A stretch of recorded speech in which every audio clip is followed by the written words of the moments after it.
अच्छा, हाँ जी सर, जितने सीए फाइनल सीएमए फाइनल वाले स्टूडेंट्स हैं, आज हम लोग डिस्कस करने जा रहे हैं अमेंडमेंट लेक्चर। इस अमेंडमेंट लेक्चर्स के अंदर में हम लोग जहां जहां पे भी एग्जांपल लगेगा वो एग्जांपल लेंगे। ये अमेंडमेंट लेक्चर्स आपके लिए बहुत रिलेवेंट है for the purpose of May 26 examination, June 26 examination and onward examination. Yes और नो मालिक? तो चलिए, आपके कुछ सवाल आए, उसके पहले मैं आपको कुछ जवाब दे दूं। यहां लिखे आपके सारे सवालों के जवाब की। ये अमेंडमेंट लेक्चर देना किस किस को है? पहला, जो जो बच्चे दिसंबर 25 से जून 26 में शिफ्ट कर रहे हैं या जनवरी 26 से मई 26 में शिफ्ट कर रहे हैं, उनको ये अमेंडमेंट लेक्चर देखना मैंडेटरी है। सर क्यों? आपका फाइनेंस एक्ट बदल गया है और फाइनेंस एक्ट बदलने के चक्कर में कई जगह पे अमेंडमेंट आए हैं, वो देखने हैं। जिन्होंने हमारा रेगुलर बैच लिया था, मैंने आपको क्लियर कट बोला था कि एक अमेंडमेंट लेक्चर आपको देखना पड़ेगा, क्योंकि हमने जब बैच लिया था उसके अंदर में बहुत सारे अमेंडमेंट ऐसे थे, बहुत सारे नोटिफिकेशन एंड सर्कुलर ऐसे थे जो तब तक नहीं आए थे। ये नोटिफिकेशन सर्कुलर अब आ चुके हैं, वो इसके अंदर में कवर कर लिया है। भाई मोस्ट ऑफ द अमेंडमेंट आप ऑलरेडी पढ़ चुके हैं। जो जो अमेंडमेंट आपने पढ़ लिया है उसको फटाफट निकाल दीजिएगा, और कुछ अमेंडमेंट जहां नोटिफिकेशन है वो आपको देखने ही पड़ेंगे। जिन जिन ने हमारा रिसेंटली एग्जाम ओरिएंटेड बैच लिया था, जो हमने लास्टली रिकॉर्ड किया था, उसके अंदर में भी मैंने आपको बोला था कि एक वीडियो स्टैट्यूटरी अपडेट का और एक वीडियो जुडिशियल अपडेट का आपको डिटेल में देखना ही पड़ेगा। तो स्टैट्यूटरी अपडेट का ये है, जुडिशियल वीडियो का अपडेट मैं अलग से दे दूंगा। सर इन अमेंडमेंट्स के अलावा तो हमें कुछ नहीं पढ़ना पड़ेगा ना? पढ़ना पड़ेगा। आप फाइनल के स्टूडेंट है और फाइनल के स्टूडेंट को स्टैट्यूटरी अपडेट्स तो अलग से पढ़ना ही पड़ता है, जुडिशियल अपडेट्स अलग से पढ़ना पड़ता है। तो जुडिशियल अपडेट्स आपकी वेबसाइट के ऊपर आ चुके हैं, जिसका वीडियो मैं सेपरेटली निकालने ही वाला हूं। तो आप इन वीडियोस को भी जरूर देखिएगा, जुडिशियल वीडियो इसके अलावा, क्योंकि यहां पे जुडिशियल अपडेट्स कवर नहीं है, यहां पे सिर्फ अमेंडमेंट्स कवर्ड है। केस लॉज जो आए हैं वो अलग वीडियो के अंदर में मैं कवर करने वाला हूं, और आपको इसी चैनल पे मिल जाएगा, सीए विजय साड़ा के चैनल पे। क्या ये अमेंडमेंट जो हम रीसेंट चार्ट रिवीजन ले रहे हैं उसके अंदर में कवर्ड है? हाँ जी सर, मैं सीए फाइनल सीएमए फाइनल वालों के लिए एक चार्ट रिवीजन ले रहा हूं पूरा का पूरा। तो ये चार्ट रिवीजन के अंदर में मैंने ऑलरेडी इन अमेंडमेंट्स को कवर कर रखा है। तो आप इस अमेंडमेंट वीडियो को अवॉइड करके चार्ट रिवीजन से करना चाहते हैं तो आप चार्ट रिवीजन में भी ये अमेंडमेंट कर सकते हैं। हालांकि आप अगर चार्ट रिवीजन देख भी रहे हैं तो मैं आपसे रिक्वेस्ट करूंगा कि ये जो पीडीएफ है ये आप जरूर रखिएगा, क्योंकि चार्ट में भी कई जगह पे जहां अमेंडमेंट नहीं है उस टाइम पे हम यहाँ उसके क्रॉस रेफरेंस के लिए आ रहे हैं। तो ये आपके पास होना ही चाहिए। ये आपको कहां से मिल जाएगा? हमारे टेलीग्राम चैनल से मिल जाएगा, जिसकी लिंक आपको डिस्क्रिप्शन बॉक्स में दी हुई है, आप यहां पे भी कर सकते हैं।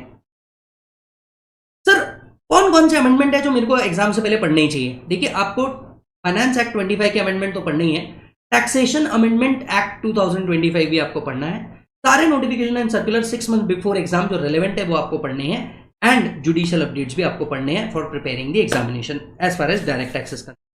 तो क्या मेरा अमेंडमेंट लेक्चर देख करके हो जाएगा या मुझे प्रैक्टिस भी करनी चाहिए? देखिए, ये लेक्चर प्योरली अमेंडमेंट्स कवर करता है और उससे रिलेटेड एग्जांपल्स कवर करता है। अगर आपको प्रैक्टिस करनी है तो मैं आपको रिकमेंड करूंगा exam oriented fast track batch, जहां हमने लगभग 40 लेक्चर के अंदर में सब कुछ कवर किया है, including the concepts, the amendments. हालांकि उन केस में भी अमेंडमेंट्स लेक्चर कुछ जो है वो ये देखने ही है, प्लस प्रैक्टिस भी उसके अंदर में करवाइए, इंक्लूडिंग टोटल इनकम वाले क्वेश्चन भी करवाए हैं, तो वो एक बार देख लेना। और अगर आप कोई बैच नहीं लेना चाहते किसी रीजन की वजह से, तो मैं आपसे रिकमेंड करूंगा कि आप जो नया चार्ट बुक है प्लस एमआरपी, जिसका कॉम्बो ekatwamacademy.com के ऊपर लिस्टेड है, आप वो भी कर सकते हैं। आप वो ले लीजिए ताकि अमेंडमेंट वाली चीजें आपको ऑटोमेटिकली मिल जाए, नए क्वेश्चंस आपको मिल जाए। यस सोनू मालिक? तो यहां पे आपके सारे सवालों के जवाब हो चुके हैं। मेरे हिसाब से अब हमने अमेंडमेंट को चालू करना चाहिए, तो लेट्स गो विद अमेंडमेंट। चलिए, तो सबसे पहले आते हैं बेसिक टॉपिक के अंदर में क्या क्या अमेंडमेंट है। बेसिक एंड टैक्स लायबिलिटी में मेजरली क्या क्या अमेंडमेंट है? सबसे पहले अगर हम ओल्ड स्कीम में देखा जाए तो ओल्ड स्कीम के जो स्लैब लिमिट्स है वो तो पूरे के पूरे सेम है। ओल्ड स्कीम के अंदर में कंपनीज का जो टैक्स रेट है, यहाँ पे एक छोटा सा चेंज आया है। रेलेवेंसी की बात करूं अमेंडमेंट की, तो मेरे हिसाब से रिलेवेंट बनता है, क्योंकि कंपनीज के ऊपर क्वेश्चन आते हैं। अगर फॉरेन कंपनी की अगर बात किया जाए तो फॉरेन कंपनी का टैक्स रेट 35% था, 35% कंटिन्यू हुआ है, इसमें सरचार्ज में भी कोई चेंज नहीं हुआ। डोमेस्टिक कंपनी में भी अदर कंपनी के जो रेट्स है ये भी 30% है, यहाँ पे सरचार्ज में भी कोई चेंज नहीं हुआ। When it comes to domestic company जिनका टर्नओवर 20 to 23 के अंदर में 400 करोड़ के ऊपर नहीं है, उन पे 25% लगा करता था। अब ये ईयर को एक साल आगे बढ़ा दिया गया है, 20 to 23 की जगह 23-24। तो ऐसी डोमेस्टिक कंपनी जिनका 23-24 का टर्नओवर, आज 25-26 का टर्नओवर हमें नहीं देखना, 23-24 का जिनका टर्नओवर 400 करोड़ से नीचे है, 400 करोड़ के ऊपर नहीं जा रहा, उनके लिए टैक्स रेट जो है वो 25% है। तो बेसिकली चेंज क्या आया है? पहला चेंज ये है कि जहां पे भी 22-23 लिखा था, यहां पे 23-24 कर दिया गया है। This is the only amendment in the old scheme. अब आते हैं नेक्स्ट अमेंडमेंट के अंदर में। नेक्स्ट अमेंडमेंट हुआ है 115 बीएसी। 115 बीएसी में बड़े चेंज है, जिसके कारण आपके ऑलमोस्ट पुरानी बुक जो जनवरी 26 तक की थी सब वेस्ट हो जाएगी, क्योंकि 115 बीएसी के अंदर में क्या हुआ है, अमेंडमेंट हुआ है, और एक जगह नहीं मल्टीपल जगह अमेंडमेंट हुआ है। इन अमेंडमेंट्स की प्रैक्टिस आपको जेन्युइनली करनी चाहिए, जिसपे एमआरपी में हमने बहुत सारे क्वेश्चन रखे हैं क्वेश्चन बैंक में, आप वो क्वेश्चन बैंक से इसकी प्रैक्टिस कर सकते हैं। बेसिकली यहां हम सिर्फ उसके अमेंडमेंट और पॉसिबल हुआ तो एग्जांपल्स कवर करेंगे। अब आते हैं 115 बीएसी, किसके ऊपर एप्लीकेबल है, individual, HUF, AOP, BOI, AJP, may be resident, may be non resident. क्या बदला है, स्लैब रेट बदले हैं। सर स्लैब रेट क्या बदले हैं, ध्यान से सुनना। सबसेक्शन 1A ऐड करके इन्होंने स्लैब रेट बदले हैं। ओल्ड स्लैब रेट अगर आपको याद आ रहे हो तो 3 लाख, 3 लाख टू 7 लाख इस तरीके के हुआ करते थे। Changed up to 4 lakh there is no tax. तो पहला अमेंडमेंट हुआ है स्लैब रेट के अंदर में, 115 बीएसी का स्लैब रेट बदल गया है। Up to 4 lakh there is no tax.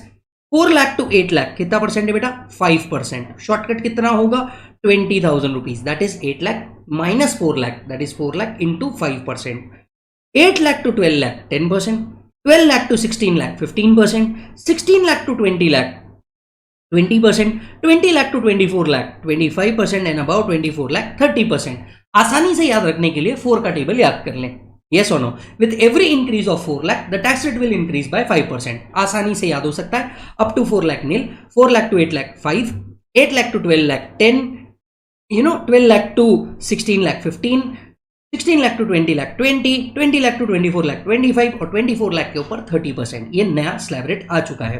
Surcharge में कोई चेंज नहीं, एचईसी में कोई चेंज नहीं। स्पेशल इनकम जो है, अब आपको दो रेट बिफोर 23,724 और आफ्टर 23,724 याद रखने की जरूरत नहीं।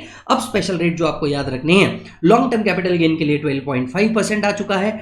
Long term capital gain under 112A beyond 1,25,000 12.5% है, और शॉर्ट टर्म कैपिटल गेन के ऊपर 20% है। तो जो रेट चेंज हुए थे वही रेट कंटिन्यू हुए हैं।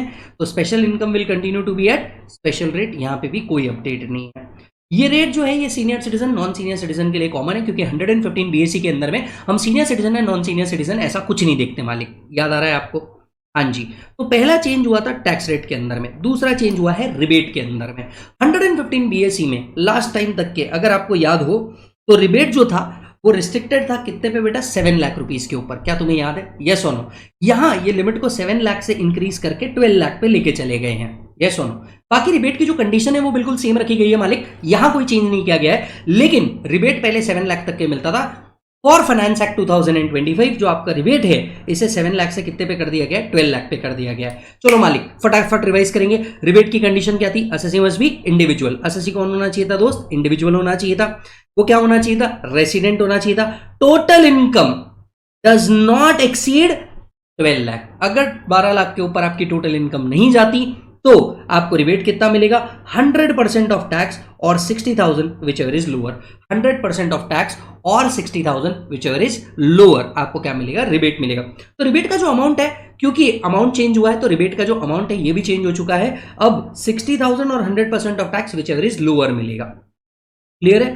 तो the first change was everyone, the first change was what, tax rate has been change. Second, the rebate limit has been enhance. Rebate की लिमिट को क्या कर दिया गया है, एनहांस कर दिया गया है। अब आते हैं तीसरा और बहुत रेलेवेंट चेंज, बहुत भयानक चेंज, जिसको हर प्रॉब्लम सॉल्व करते वक्त आपको बहुत केयरफुली एनालाइज करना पड़ेगा और बहुत केयरफुली इसको याद भी रखना पड़ेगा। देखिए मैं आपको याद दिलाता हूं, लास्ट ईयर तक के, दैट इज फाइनेंस एक्ट 24 तक के क्या होता था कि आपको जो रिबेट है ना, रिबेट अंडर सेक्शन 87A वो सिर्फ एक इनकम से नहीं मिलता था, that was long term capital gain under 112A। क्या तुम्हें याद है? तो लास्ट ईयर तक के रिबेट सिर्फ एक इनकम से अवेलेबल नहीं था। कौन सी वो इनकम थी, long term capital gain under 112A, बराबर। अब बदला क्या है, समझो ये तो इतना बड़ा बदला है ना कि समझ ही नहीं आता कि बदला है या बदला है। निर्मला ताई लगता है लिटरली अपने से बदला ले रही है। अब क्या हो चुका है, रिबेट अंडर सेक्शन 87A, सबसे पहले मैं इसे डिवाइड करना चाहूंगा दो पार्ट में, अंडर द ओल्ड स्कीम या 115 BAC के लिए। अगर मैं बात करूं ओल्ड स्कीम, राइट, तो इसके लिए उन्होंने सिर्फ ये बोला है रिबेट किसमें से अवेलेबल नहीं है, not available from long term capital gain under section 112A। मतलब ओल्ड स्कीम की अगर मैं बात करूं तो रिबेट बाकी हर इनकम से मिल जाएगा, लॉटरी इनकम से मिल जाएगा, शॉर्ट टर्म कैपिटल गेन से मिल जाएगा, लॉन्ग टर्म कैपिटल गेन से मिल जाएगा। सिर्फ एक लॉन्ग टर्म कैपिटल गेन से रिबेट नहीं मिलता था, वो होता था long term capital gain under 112A। ये पॉइंट समझ में आया सभी को? अब 115 बीएसी में इन्होंने क्या किया है, 115 बीएसी में भी लास्ट ईयर तक के सिर्फ रिबेट एक से नहीं मिलता था, वो था 112A। फाइनेंस एक्ट 25 ने कहा किसी भी स्पेशल इनकम से रिबेट नहीं मिलेगा।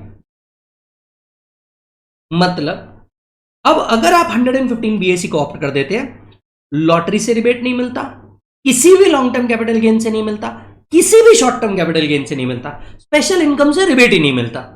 A very big change. तो भैया ओल्ड स्कीम में सिर्फ 112 में से रिबेट नहीं मिलता, 115 बीएसी एंड अदर सेक्शन किसी भी स्पेशल इनकम से रिबेट नहीं मिलता, किसी भी स्पेशल इनकम से रिबेट नहीं मिलता। अमेंडमेंट देखिएगा, for the assessment year 26-27 rebate under section 87A is not available for tax on income chargeable at special rate under any provisions। तो अगर आप 111 है that is short term capital gain से rebate लेना चाहते हैं, नहीं मिलेगा। लॉन्ग टर्म कैपिटल गेन से रिबेट लेना चाहते हैं, नहीं मिलेगा। 112 से तो वैसे ही नहीं मिलता। लॉटरी एंड कैजुअल विनिंग से भी रिबेट मिलने वाला नहीं है। तो अगर मैं इसको समराइज करूं, रिबेट की अगर मैं बात करूं अंडर सेक्शन 87A, राइट, जब भी बात होगी ओल्ड स्कीम की तो सिर्फ 112 में से रिबेट नहीं मिलेगा। लेकिन अगर मैं न्यू स्कीम की बात करूं 115 बीएसी, तो यहां पे स्पेशल इनकम, किसी भी स्पेशल इनकम से क्या नहीं मिलता दोस्त, रिबेट नहीं मिलता। किसी भी स्पेशल इनकम से क्या नहीं मिलता, रिबेट नहीं मिलता। क्लियर है मालिक? एवरीबॉडी यस और नो? डन। एक और अमेंडमेंट पे आते हैं, हाँ रेलेवेंट भी है, सुनिएगा। एक और अमेंडमेंट पे आते हैं जो रेलेवेंट भी है। अगर आपको याद हो तो 115 बीएसी में हम रिबेट के साथ साथ मार्जिनल रिलीफ भी देते हैं, जिसका मतलब ये होता है कि अगर आपकी इनकम 7 लाख से थोड़ी सी ऊपर जाती थी तो आपको मार्जिनल रिलीफ भी मिलता था और रिबेट भी मिलता था। क्या आपको याद आ रहा है? अब यहां पे भी एक चेंज हुआ है। रिबेट की लिमिट 7 लाख से कितने लाख पे पहुंचा दी है, 12 लाख पे पहुंचा दी है। मार्जिनल रिलीफ की लिमिट भी क्या कर दी है, 7 लाख से 12 लाख पे पहुंचा दी गई है, जिसके कारण मार्जिनल रिलीफ का भी अगर आपकी इनकम स्लाइटली 12 लाख के ऊपर है, the tax payable can not exceed the additional income earn. अब यहां पे भी वो लिमिट क्या चेंज हुई है, 7 लाख से 12 लाख पे चेंज हो चुकी है। इसको आसान भाषा में समझने के लिए हमने कुछ एग्जाम्पल भी लाए हैं। सबसे पहले समझते हैं एक रिबेट वाला एग्जांपल। 11,92,000 मान के चलिए आपकी इनकम है। क्या आपकी इनकम 12 लाख रुपीज से ऊपर जा रही है? The answer is no. तो आपकी टोटल इनकम के साथ साथ अब कैसे निकलेगा, पहले 4 लाख तक के नील, 4 लाख टू 8 लाख पे 5% मतलब 20,000, 8 लाख से लेके 11,92,000 पे 10% ये आता है 39,200। दोनों को टोटल करेंगे 59,200। रिबेट कितना है 60,000 और 100% of tax whichever is lower. 100% of tax कितना आ रहा है बेटा, 59,200 आ रहा है। टैक्स पेबल क्या हो गया, नील। Game over. तो ये एग्जांपल था किसके ऊपर, सिर्फ रिबेट के ऊपर। अब आते हैं रिबेट विथ मार्जिनल रिलीफ के ऊपर। मान के चलिए आपकी इनकम अगर 12 लाख तक की है, सपोज करना आपकी इनकम कितने तक की है बेटा, 12 लाख तक की है, तो आपका टैक्स तो वैसे ही जीरो हो जाएगा, क्योंकि 12 लाख तक की इनकम है तो 60,000 और 100% of tax whichever is lower, तो आपको 12 लाख तक का टैक्स कितना आने वाला है, वैसे ही जीरो आने वाला है। अज्यूम कर लीजिए आपकी इनकम 12,20,000 पहुंच जाती थी, तो आपको टैक्स क्या लगता था, ज्यादा लग जाता था। कैसे, मैं समझाता हूं। Up to 4 lakh nil, 4 lakh to 8 lakh 5% मतलब कितना होता था 20,000, 8 लाख टू 12 लाख 10% मतलब कितना होता था 40,000, और बैलेंस 20,000 पे 50% मतलब होता था 3,000। टोटल कितना पहुंच गया 63,000। अब दिक्कत क्या थी, दिक्कत ये थी कि इनकम आपकी स्लाइटली एक्सीड करी। आपकी इनकम कितने से एक्सीड कर रही, मात्र 20,000 रुपए से एक्सीड कर गई, लेकिन आपका टैक्स कितना आ गया 63,000 आ गया। आप मुझे बताइए कोई समझदारी है, आपकी इनकम से 20,000 रुपए से बढ़ी थी मालिक, लेकिन आपका टैक्स 63,000 रुपीज आ गया। अगर आपकी इनकम 12 लाख तक की होती तो आपका टैक्स क्या होता मालिक, जीरो होता। अब आपकी इनकम कितनी पहुंच गई, आपकी इनकम 12,20,000 पहुंच गई, तो आपका टैक्स कितने पे पहुंच गया, जीरो से 63,000 पे पहुंच गया। अब यहां पे कोई भी टैक्स पेयर क्या बोलेगा, एक्सक्यूज मी, यहां पे कोई भी टैक्स पेयर क्या बोलेगा, एक्सक्यूज मी, यहां पे टैक्स पेयर बोलेगा यार ये 20,000 रुपीज कमाना तो यार मेरे लिए भारी पड़ गया, ये 20,000 नहीं कमाता तो ज्यादा बेटर हो जाता, ये 20,000 रुपीज कमाना तो मेरे लिए भारी पड़ गया। कमाया 20,000, उस पर टैक्स कितना जा रहा है 63,000, इसी के लिए मार्जिनल रिलीफ दिया जाता था। आपकी इनकम स्लाइटली इस लिमिट के ऊपर जा रही थी, पर आपका टैक्स जो चल जाता था वो एडिशनल इनकम अर्न के ऊपर चल जाता था। तो लॉ मेकर बोलता है कि आपका जो टैक्स है वो कितने से ऊपर नहीं जाना चाहिए, 20,000 से ऊपर नहीं जाना चाहिए। क्या बोला उन्होंने, टैक्स 20,000 के ऊपर नहीं जाना चाहिए। मतलब क्या हो गया बेटा, मार्जिनल रिलीफ निकलता था। फॉर्मूला क्या था मार्जिनल रिलीफ का, याद करो, tax up to 12 lakh rupees plus total income minus 12 lakh. तो 12 लाख तक का टैक्स कितना था, nil considering rebate. Old scheme में आपको रिबेट प्लस मार्जिनल रिलीफ नहीं मिलता था, ओल्ड स्कीम में सिर्फ सरचार्ज के ऊपर आपको रिबेट मिलता था। न्यू स्कीम में आपको रिबेट प्लस मार्जिनल रिलीफ दोनों मिलता है। क्या मिलता है बोलो जल्दी से, रिबेट प्लस मार्जिनल रिलीफ मिलता है। तो 12 लाख तक के तो आपको रिबेट मिल जाएगा, मतलब आपका टैक्स क्या हो गया, 0।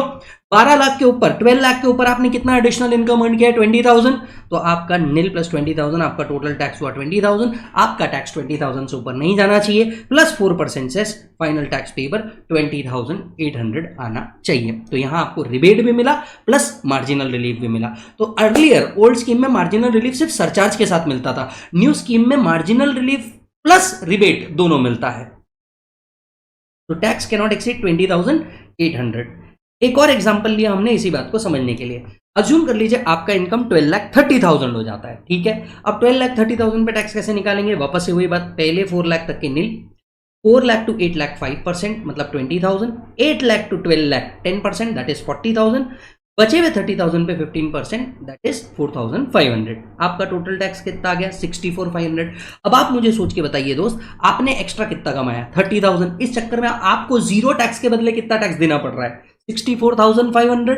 यस, यहां मार्जिनल रिलीफ लगेगा। फॉर्मूला क्या है मार्जिनल रिलीफ का, बोल मेरे दोस्त, tax on 12 lakh plus total income minus 12 lakh. अब क्योंकि देखो 12 लाख तक रिबेट भी मिल रहा है, टैक्स अप टू 12 लाख कितना हो गया, नील, प्लस एक्स्ट्रा कितना कमाया पूरा दे दे 30,000, प्लस सीधा 4% HEC लगा दे, तो आपका final tax can not exceed 31,200।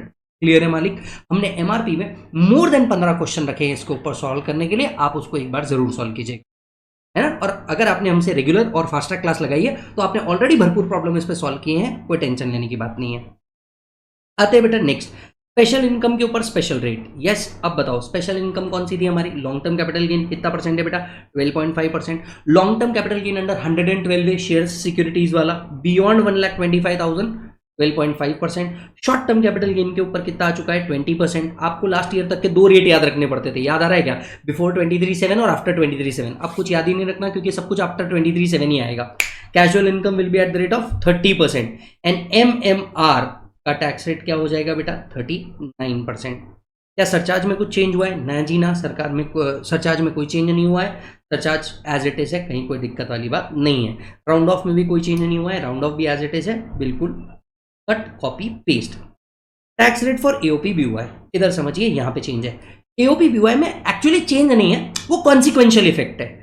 AOP BOI या तो ओल्ड स्कीम के हिसाब से भी ऑप्ट कर सकती है और वो 115 BAC को भी ले सकती है। अब क्योंकि 115 BAC चेंज हुआ है, हर उस असेसी के लिए जो नए रेट है वो आ जाएंगे। तो यहाँ पे कॉन्सिक्वेंशियल इफेक्ट है, 115 BAC में स्लैब रेट बदला है, इसलिए AOP का जब कैलकुलेशन होगा तो AOP का स्लैब रेट भी क्या हो चुका है, बदल चुका है। मेरे को ऐसा लगता है AOP के लिए सरचार्ज के पॉइंट को याद रखिएगा। अगर कोई ऐसा AOP है जिसकी मेंबर सिर्फ कंपनी है, ऐसी कोई AOP है जिसके सारे मेंबर कौन है, कंपनी है, तो इसका मैक्सिमम रेट ऑफ सरचार्ज 15% से ऊपर नहीं जा सकता। अदर AOP BOI को सरचार्ज रेट वही लगेंगे जो किसके लिए एप्लीकेबल है, इंडिविजुअल के लिए एप्लीकेबल। क्लियर है मालिक। अब ये जितने अमेंडमेंट मैंने आपको पढ़ाए इसमें से कौन कौन से अमेंडमेंट रेलेवेंट अमेंडमेंट है। एक, ये डोमेस्टिक कंपनी का टर्नओवर 23-24 का दिया है तो डोमेस्टिक कंपनी का टैक्स रेट बदल सकता है, तो ये आपके लिए रेलेवेंट बनता है। दूसरा, 115 BAC के ये तीनों चीजें बड़े काम की है। पहला, स्लैब रेट बदला है, ये रेलेवेंट है। दूसरा, रिबेट की लिमिट 12 लाख तक के आ चुकी है, ये भी रिलेवेंट है। और स्पेशल इनकम से अब रिबेट नहीं मिलता, ये भी रिलेवेंट है। और रिबेट के साथ साथ मार्जिनल रिलीफ, ये कॉन्सिक्वेंशियल अमेंडमेंट है क्योंकि रिबेट में चेंज हुआ तो मार्जिनल रिलीफ की लिमिट में क्या होने वाला था, चेंज होने वाला था। दैट इट, यस और नो। बाकी ये भी सब कॉन्सिक्वेंशियल इफेक्ट है तो ये सब इतना रिलेवेंट नहीं बनता। यहाँ आपका चैप्टर नंबर 1 के अमेंडमेंट्स क्या होते हैं बेटा, ओवर होते हैं। जिन्होंने May 26 एंड ऑनवर्ड की क्लास लगाई है या जिन्होंने फास्ट ट्रैक बैच लिए हुए हैं उनने ये ऑलरेडी पढ़ा हुआ है, तो आप इस पार्ट को थोड़ा जल्दी भी स्किप करेंगे तो भी चलेगा। एट द सेम टाइम बहुत सारे अमेंडमेंट जो मैं पढ़ाने वाला हूँ आगे भी, राइट, ये आपने ऑलरेडी पढ़े हुए हैं, तो आप अगर इसको बस स्पीड में भी देख लेंगे तो आपका काम हो जाएगा। बाकी जो सिर्फ अमेंडमेंट पढ़ने वाले हैं वो इसको बस ध्यान से देख लो, आपका काम हो जाएगा। चलिए 2 मिनट इसको रेफर कीजिए, फिर हम नेक्स्ट टॉपिक पे चलते हैं। Yes sir. चलिए आते हैं नेक्स्ट चैप्टर के अमेंडमेंट पे। नेक्स्ट चैप्टर का अमेंडमेंट है आपका कैपिटल गेन्स के। कैपिटल गेन्स से रिलेटेड अमेंडमेंट है, कुछ जगह रेलेवेंट है, कुछ जगह नहीं है, मेरे को ऐसा लगता है। तो चलो सबसे पहले आता है बेसिक से इंटरलिंक्ड अमेंडमेंट। यहां है कौन कौन सा कि 87A से अब कैपिटल गेन की इनकम से 87A का रिबेट नहीं मिलता अगर आपने 115 BAC ऑप्ट किया है। प्लीज इस वर्ड को ध्यान से सुनिए। अगर आप ओल्ड स्कीम में हैं, आपको जो रिबेट है ये नॉट अवेलेबल है फ्रॉम 112A वाला long term capital gain. But अगर आप 115 BAC ऑप्ट कर देते हैं तो जो आपका रिबेट है ये नॉट अवेलेबल है from long term capital gain under section 112, 112A और 111A। इसी में से भी आपको क्या नहीं मिलता, रिबेट नहीं मिलता।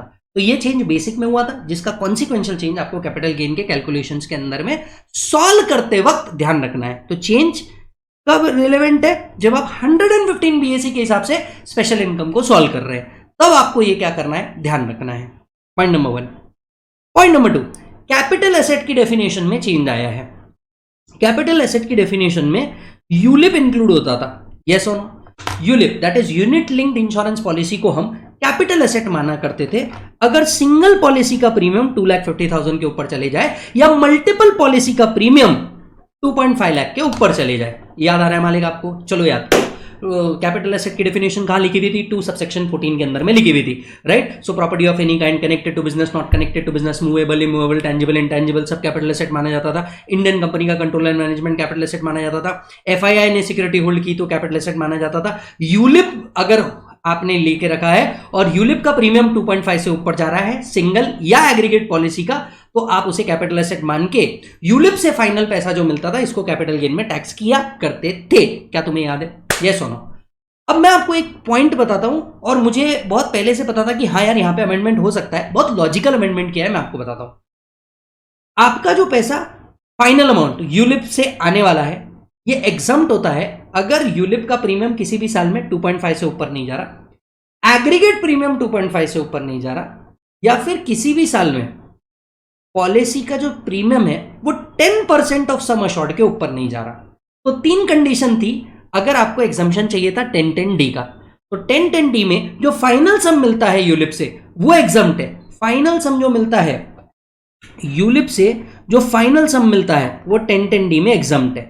कब एग्जम्प्ट है? आपका प्रीमियम 2.5 के ऊपर नहीं जाना चाहिए। मतलब बेसिकली अगर मेरा किसी भी साल का प्रीमियम लेट से 2.5 को क्या कर देता है, एक्सीड कर देता है, तो जो भी फाइनल सम मिलने वाला था यूलिप का ये क्या हो जाता था, टैक्सेबल हो जाता था। और अगर टैक्सेबल हो जाता था तो हम इसे कैपिटल एसेट मानते थे with in the definition of section 214, और इसके ऊपर टैक्स कंप्यूट किया जाता था with in section 45 subsection 1B। तो 45 1B के हिसाब से इस पर टैक्स निकाला जाता था। चलो वापस से सुनना। अगर किसी भी साल यूलिप का प्रीमियम, सिंगल पॉलिसी का प्रीमियम 2.5 के ऊपर चले जाए, एग्रीगेट प्रीमियम 2.5 के ऊपर चले जाए मल्टीपल पॉलिसी का, या फिर आपका प्रीमियम जो है ये एक्सीड कर दे 10% ऑफ सम अश्योर्ड से, तो ये जो फाइनल सम होता था वो टैक्सेबल होता। मतलब अगर पॉलिसी का 10% ऑफ सम अश्योर्ड के ऊपर का भी प्रीमियम है, लेट्स अज्यूम सम अश्योर्ड है 10 लाख, आपने जो प्रीमियम पे किया ये पे किया 2 लाख, तो क्या प्रीमियम 10% ऑफ सम अश्योर्ड के ऊपर है? यस। तो जो भी फाइनल सम मिलेगा ये क्या हो जाता था, टैक्सेबल हो जाता था। अगर इसको टैक्स करना है, क्योंकि 1010D का एग्जम्पशन तो नहीं मिलता था, अगर इसको टैक्स करना है तो पहले इसे कैपिटल एसेट बनाना था, और फिर टैक्स जो होता था, कैपिटल गेन जो कंप्यूट होता था वो 45 1B के हिसाब से कंप्यूट होता था। अब प्रॉब्लम क्या थी, 2.5 तो लिखा था, एग्रीगेट 2.5 भी लिखा था, लेकिन ये 10% वर्ड नहीं लिखा था, जबकि 1010D में 10% लिखा था। तो कन्वर्जेंस आने के लिए कि 1010D में भी वही लिखा हो और 214 में भी वही लिखा हो, जहां प्रीमियम 10% ऑफ सम अश्योर्ड के ऊपर गया, इसे भी क्या माना गया, कैपिटल एसेट माना गया। ताकि अगर कभी आपका पॉलिसी मैच्योर हो लेकिन किसी भी साल में प्रीमियम 10% ऑफ सम अश्योर्ड के ऊपर हो, जहां पॉलिसी कब इशू की गई है, 1/4/2025 के बाद, अगर पॉलिसी 1/4/2025 के बाद इशू की गई है, प्रीमियम किसी भी साल में 10% ऑफ सम अश्योर्ड के ऊपर जा रहा है, तो जो फाइनल सम रिसीव होगा हम पहले इसे कैपिटल एसेट मानेंगे, और क्योंकि ये कैपिटल एसेट है इसका जो कैपिटल गेन है वो 45 1B के हिसाब से कंप्यूट होगा। तो बेसिकली 1010D में ये दो वर्ड लिखे थे, ये भी वर्ड लिखा था, लेकिन 214 में ये वर्ड नहीं था। 10% ऑफ सम अश्योर्ड के ऊपर वो 214 में ऐड कर दिया गया। ये है अमेंडमेंट। चेक करिए,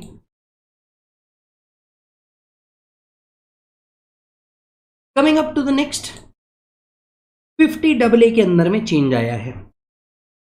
50AA मुझे लगता है आपके अटेम्प्ट के लिए 50AA बहुत रिलेवेंट है। ये मैंने मेरे रेगुलर बैच और फास्ट ट्रैक में भी चिल्ला चिल्ला के बोला है कि भैया आप 50AA को कंफर्म करके जाइए, ये आएगा ही आएगा। यस, अच्छा 50AA कब एप्लीकेबल होता था? पहली बात तो ये समझ लीजिए, डेप्रिसिएबल एसेट सेल करो या वो एसेट सेल करो जो 50AA में लिखा है, आने वाला रिजल्टेंट गेन को आप हमेशा शॉर्ट टर्म ही मानेंगे। वापस से एक बार, डेप्रिसिएबल एसेट सेल कीजिए या फिर 50AA में लिखे हुए एसेट को सेल कीजिए, आने वाले गेन को आप हमेशा क्या मानेंगे? शॉर्ट टर्म ही मानेंगे। अब यहां पे क्या क्या बेच रहा है 50AA में? कौन कौन से एसेट लिखे हैं? पहला एसेट लिखा है a unit of specified mutual fund. किसी भी स्पेसिफाइड म्यूचुअल फंड के आप क्या सेल करें? यूनिट सेल करें। ये ऐसा म्यूचुअल फंड होना चाहिए जिसको एक्वायर एंड ट्रांसफर बोथ आपने 1/4/2023 के बाद किया है। मतलब ऐसे स्पेसिफाइड म्यूचुअल फंड के यूनिट्स जिसको एक्वायर भी आपने 23 के बाद किया और सेल भी 23 के बाद किया, उसके यूनिट्स बेच दो, आने वाला गेन हमेशा शॉर्ट टर्म माना जाएगा। आप मार्केट लिंक डिबेंचर ट्रांसफर करो आफ्टर 1/4/23, जिसको आपने एक्वायर कभी भी किया हो, बेचा 1/4/2023 के बाद है अगर मार्केट लिंक डिबेंचर, तो इस पे आने वाला गेन हमेशा शॉर्ट टर्म माना जाएगा। अनलिस्टेड बॉन्ड को आप ट्रांसफर करें आफ्टर 23/7/24, या फिर अनलिस्टेड डिबेंचर को आप ट्रांसफर करें आफ्टर 23/7/24। डेट्स का गेम है बाबू, याद रखना पड़ेगा लाला। तो ध्यान से सुन, 4 चीजें बेचोगे, आने वाले गेन को हम शॉर्ट टर्म मानेंगे। कौन सी 4 चीजें? Unit of specified mutual fund, market link debenture, unit of specified mutual fund acquire and transfer दोनों 1/4/23 के बाद होना चाहिए। Market link debenture transfer after 23 होना चाहिए। Unlisted bond unlisted debenture transfer ही आफ्टर 23/7/24 होना चाहिए। ये चारों एसेट में से कोई भी एसेट ट्रांसफर किया आपने, तो इसके ऊपर जो रिजल्टिंग गेन है ये always short term capital gain या शॉर्ट टर्म कैपिटल लॉस ही माना जाएगा। क्लियर है? तो दिमाग में शॉर्ट टर्म तरीके से फिट करो, डेप्रिसिएबल एसेट या आपका 50AA में लिखे हुए एसेट को आप जब भी सेल करेंगे, नेचर ऑफ गेन मालिक हमेशा क्या माना जाएगा? Short term. क्लियर? ओके। अब बदला क्या है? बदला ये है कि स्पेसिफाइड म्यूचुअल फंड की जो डेफिनेशन है इसे अपडेट कर दिया गया है। स्पेसिफाइड म्यूचुअल फंड की जो डेफिनेशन है इसे अपडेट कर दिया गया है। तो ये ध्यान से सुनना, स्पेसिफाइड म्यूचुअल फंड मतलब क्या होता है? स्पेसिफाइड म्यूचुअल फंड मतलब एक ऐसा फंड होता है जो इन्वेस्ट करता है मोर देन 65, पहली बात यहां पे मोर देन 65 बोला है, जो इन्वेस्ट करता है more than 65% of its total proceed in डेब्ट और मनी मार्केट इंस्ट्रूमेंट।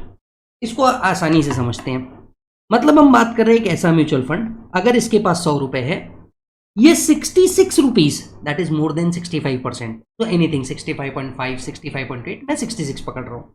तो अगर आपके पास 100 रुपीज है, ये 66 रुपीज काय में इन्वेस्ट करता है? ये इन्वेस्ट करता है या तो डेप्ट में या फिर मनी मार्केट इंस्ट्रूमेंट में।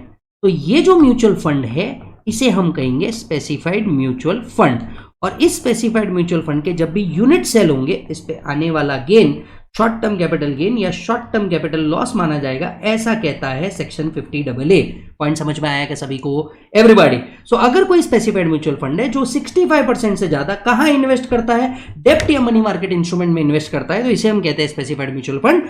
इसके यूनिट्स अगर आप बेच रहे हैं तो ये 50AA में आता है, और नेचर ऑफ गेन हमेशा क्या माना जाएगा? शॉर्ट टर्म कैपिटल गेन या शॉर्ट टर्म कैपिटल लॉस। अब मान के चलिए एक ऐसा म्यूचुअल फंड है जिसका 70% इन्वेस्टमेंट इक्विटी में है, तो क्या इस म्यूचुअल फंड को स्पेसिफाइड म्यूचुअल फंड माना जा सकता है? Answer is no.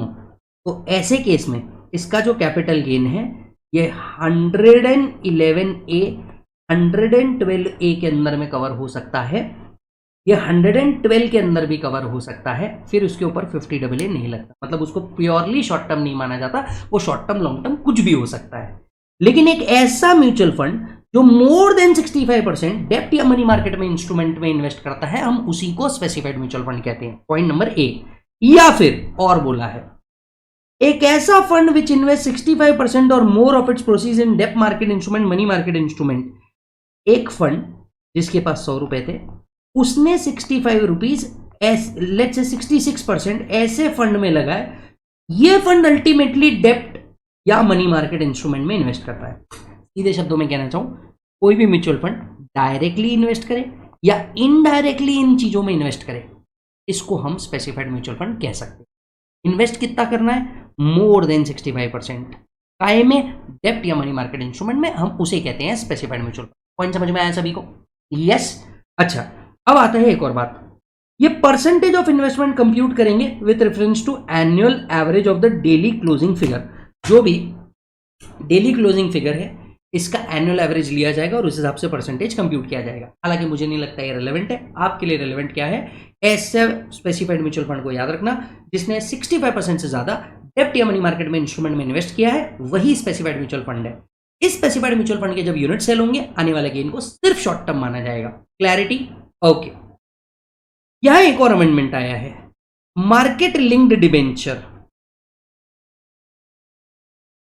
सॉरी, यहां एक और अमेंडमेंट आया है।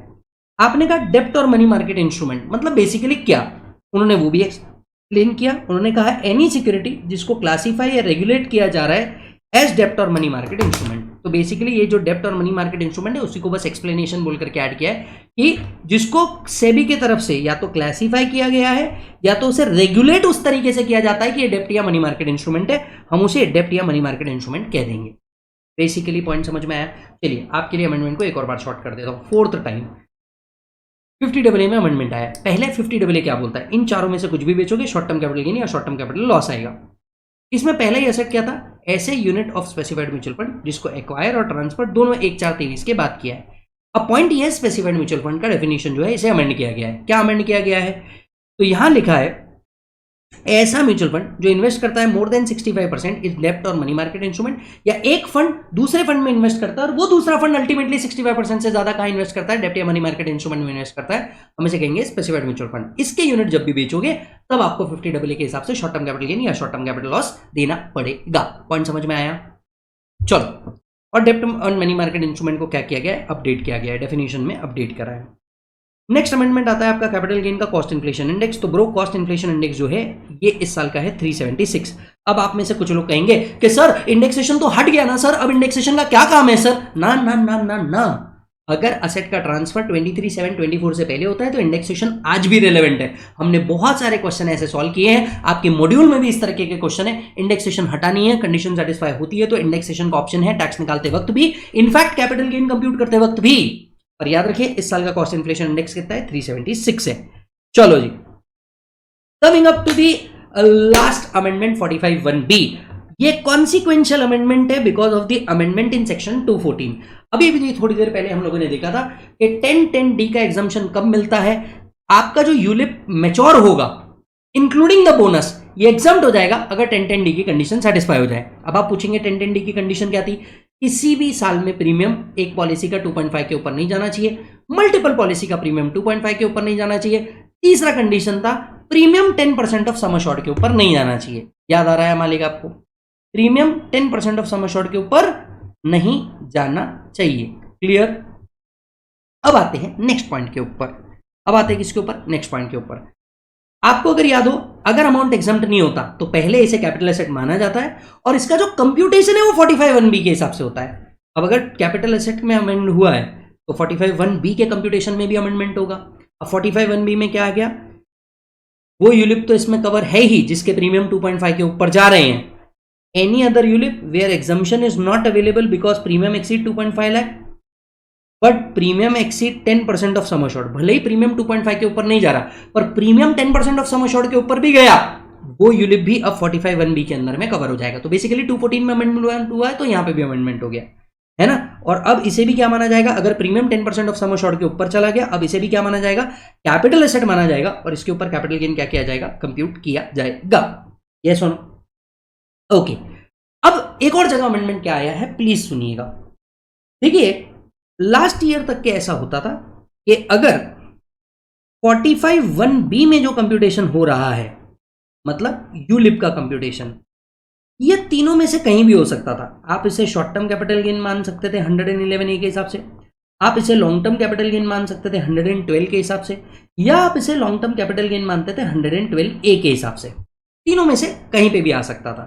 तो अगर एसटीटी पे होता था तो 112 ए में आ जाता था, एसटीटी पे नहीं होता था तो 112 में आ जाता था, और अगर शॉर्ट टर्म है और एसटीटी पे होता था तो 111 ए में भी आ जाता था। यहां भी एक जगह अमेंडमेंट हुआ है। तो पहला कैपिटल एसेट की डेफिनेशन में अमेंडमेंट हुआ, दूसरा इसका टैक्स कैसे कंप्यूट होगा उसमें भी अमेंडमेंट हुआ।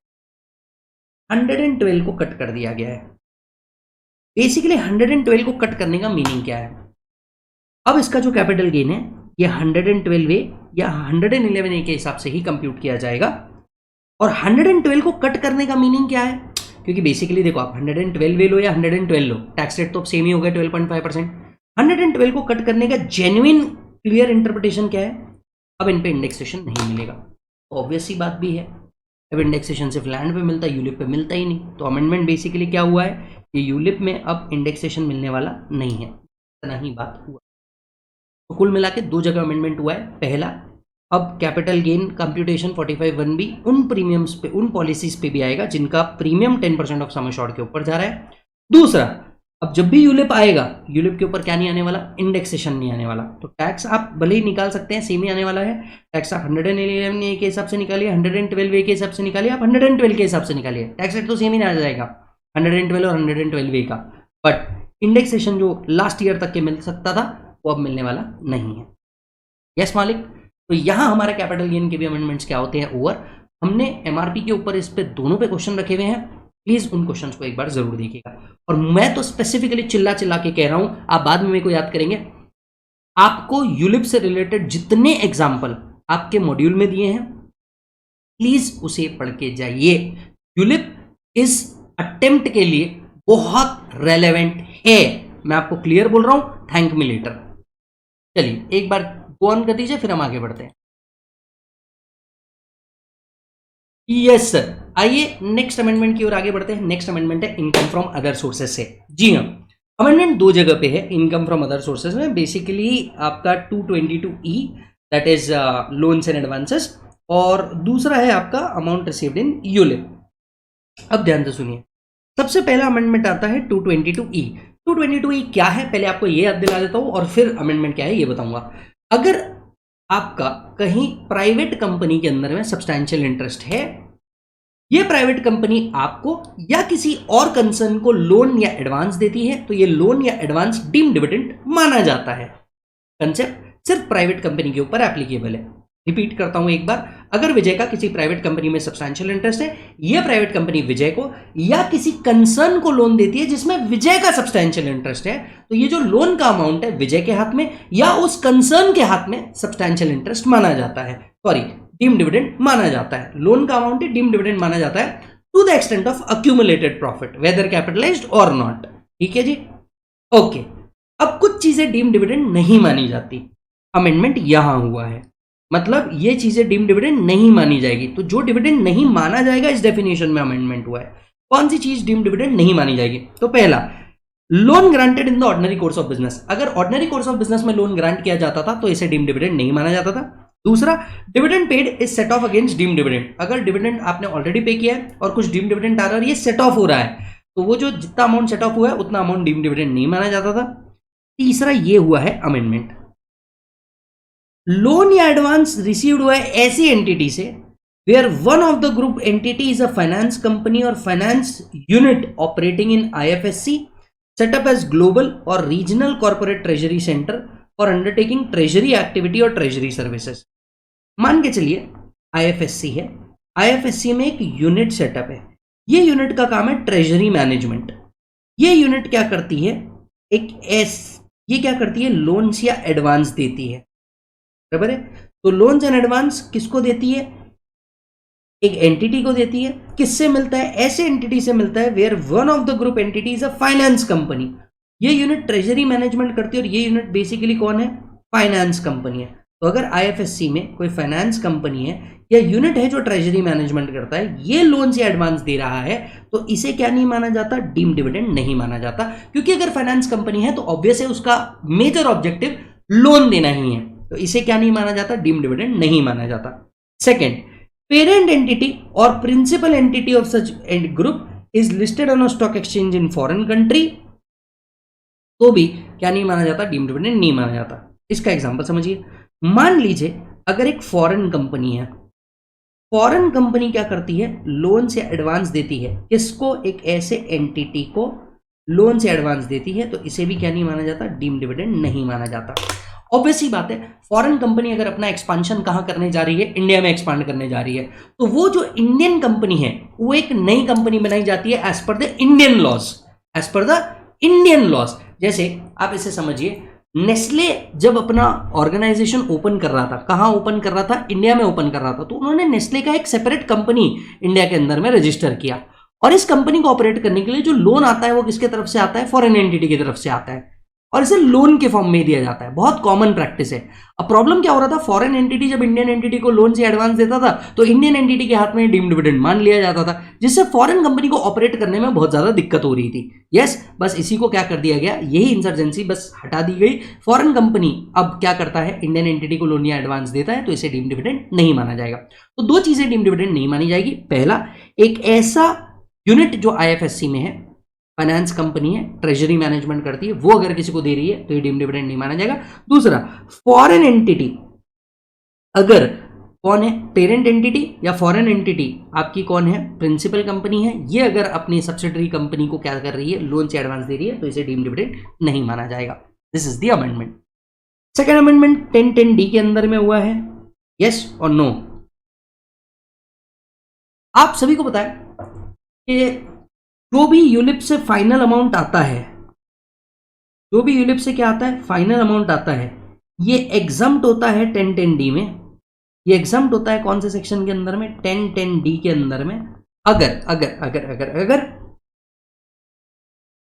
सिंगल पॉलिसी का प्रीमियम 2.5 लाख से ऊपर नहीं जा रहा, एग्रीगेट पॉलिसी का प्रीमियम 2.5 लाख के ऊपर नहीं जा रहा, या premium payable 10% of sum assured के ऊपर नहीं जा रहा, तो आपका 10(10)(d) के अंदर में जो भी फाइनल अमाउंट है यूलिप का, वो क्या हो जाता है, एग्जम्प्ट हो जाता है। अब यहां पे एक और अमेंडमेंट आया है। अगर मान के चलिए ये यूलिप किसने इशू किया है, अगर मान के चलिए ये यूलिप जो है, this is issued by IFSC insurance office, irrespective of premium,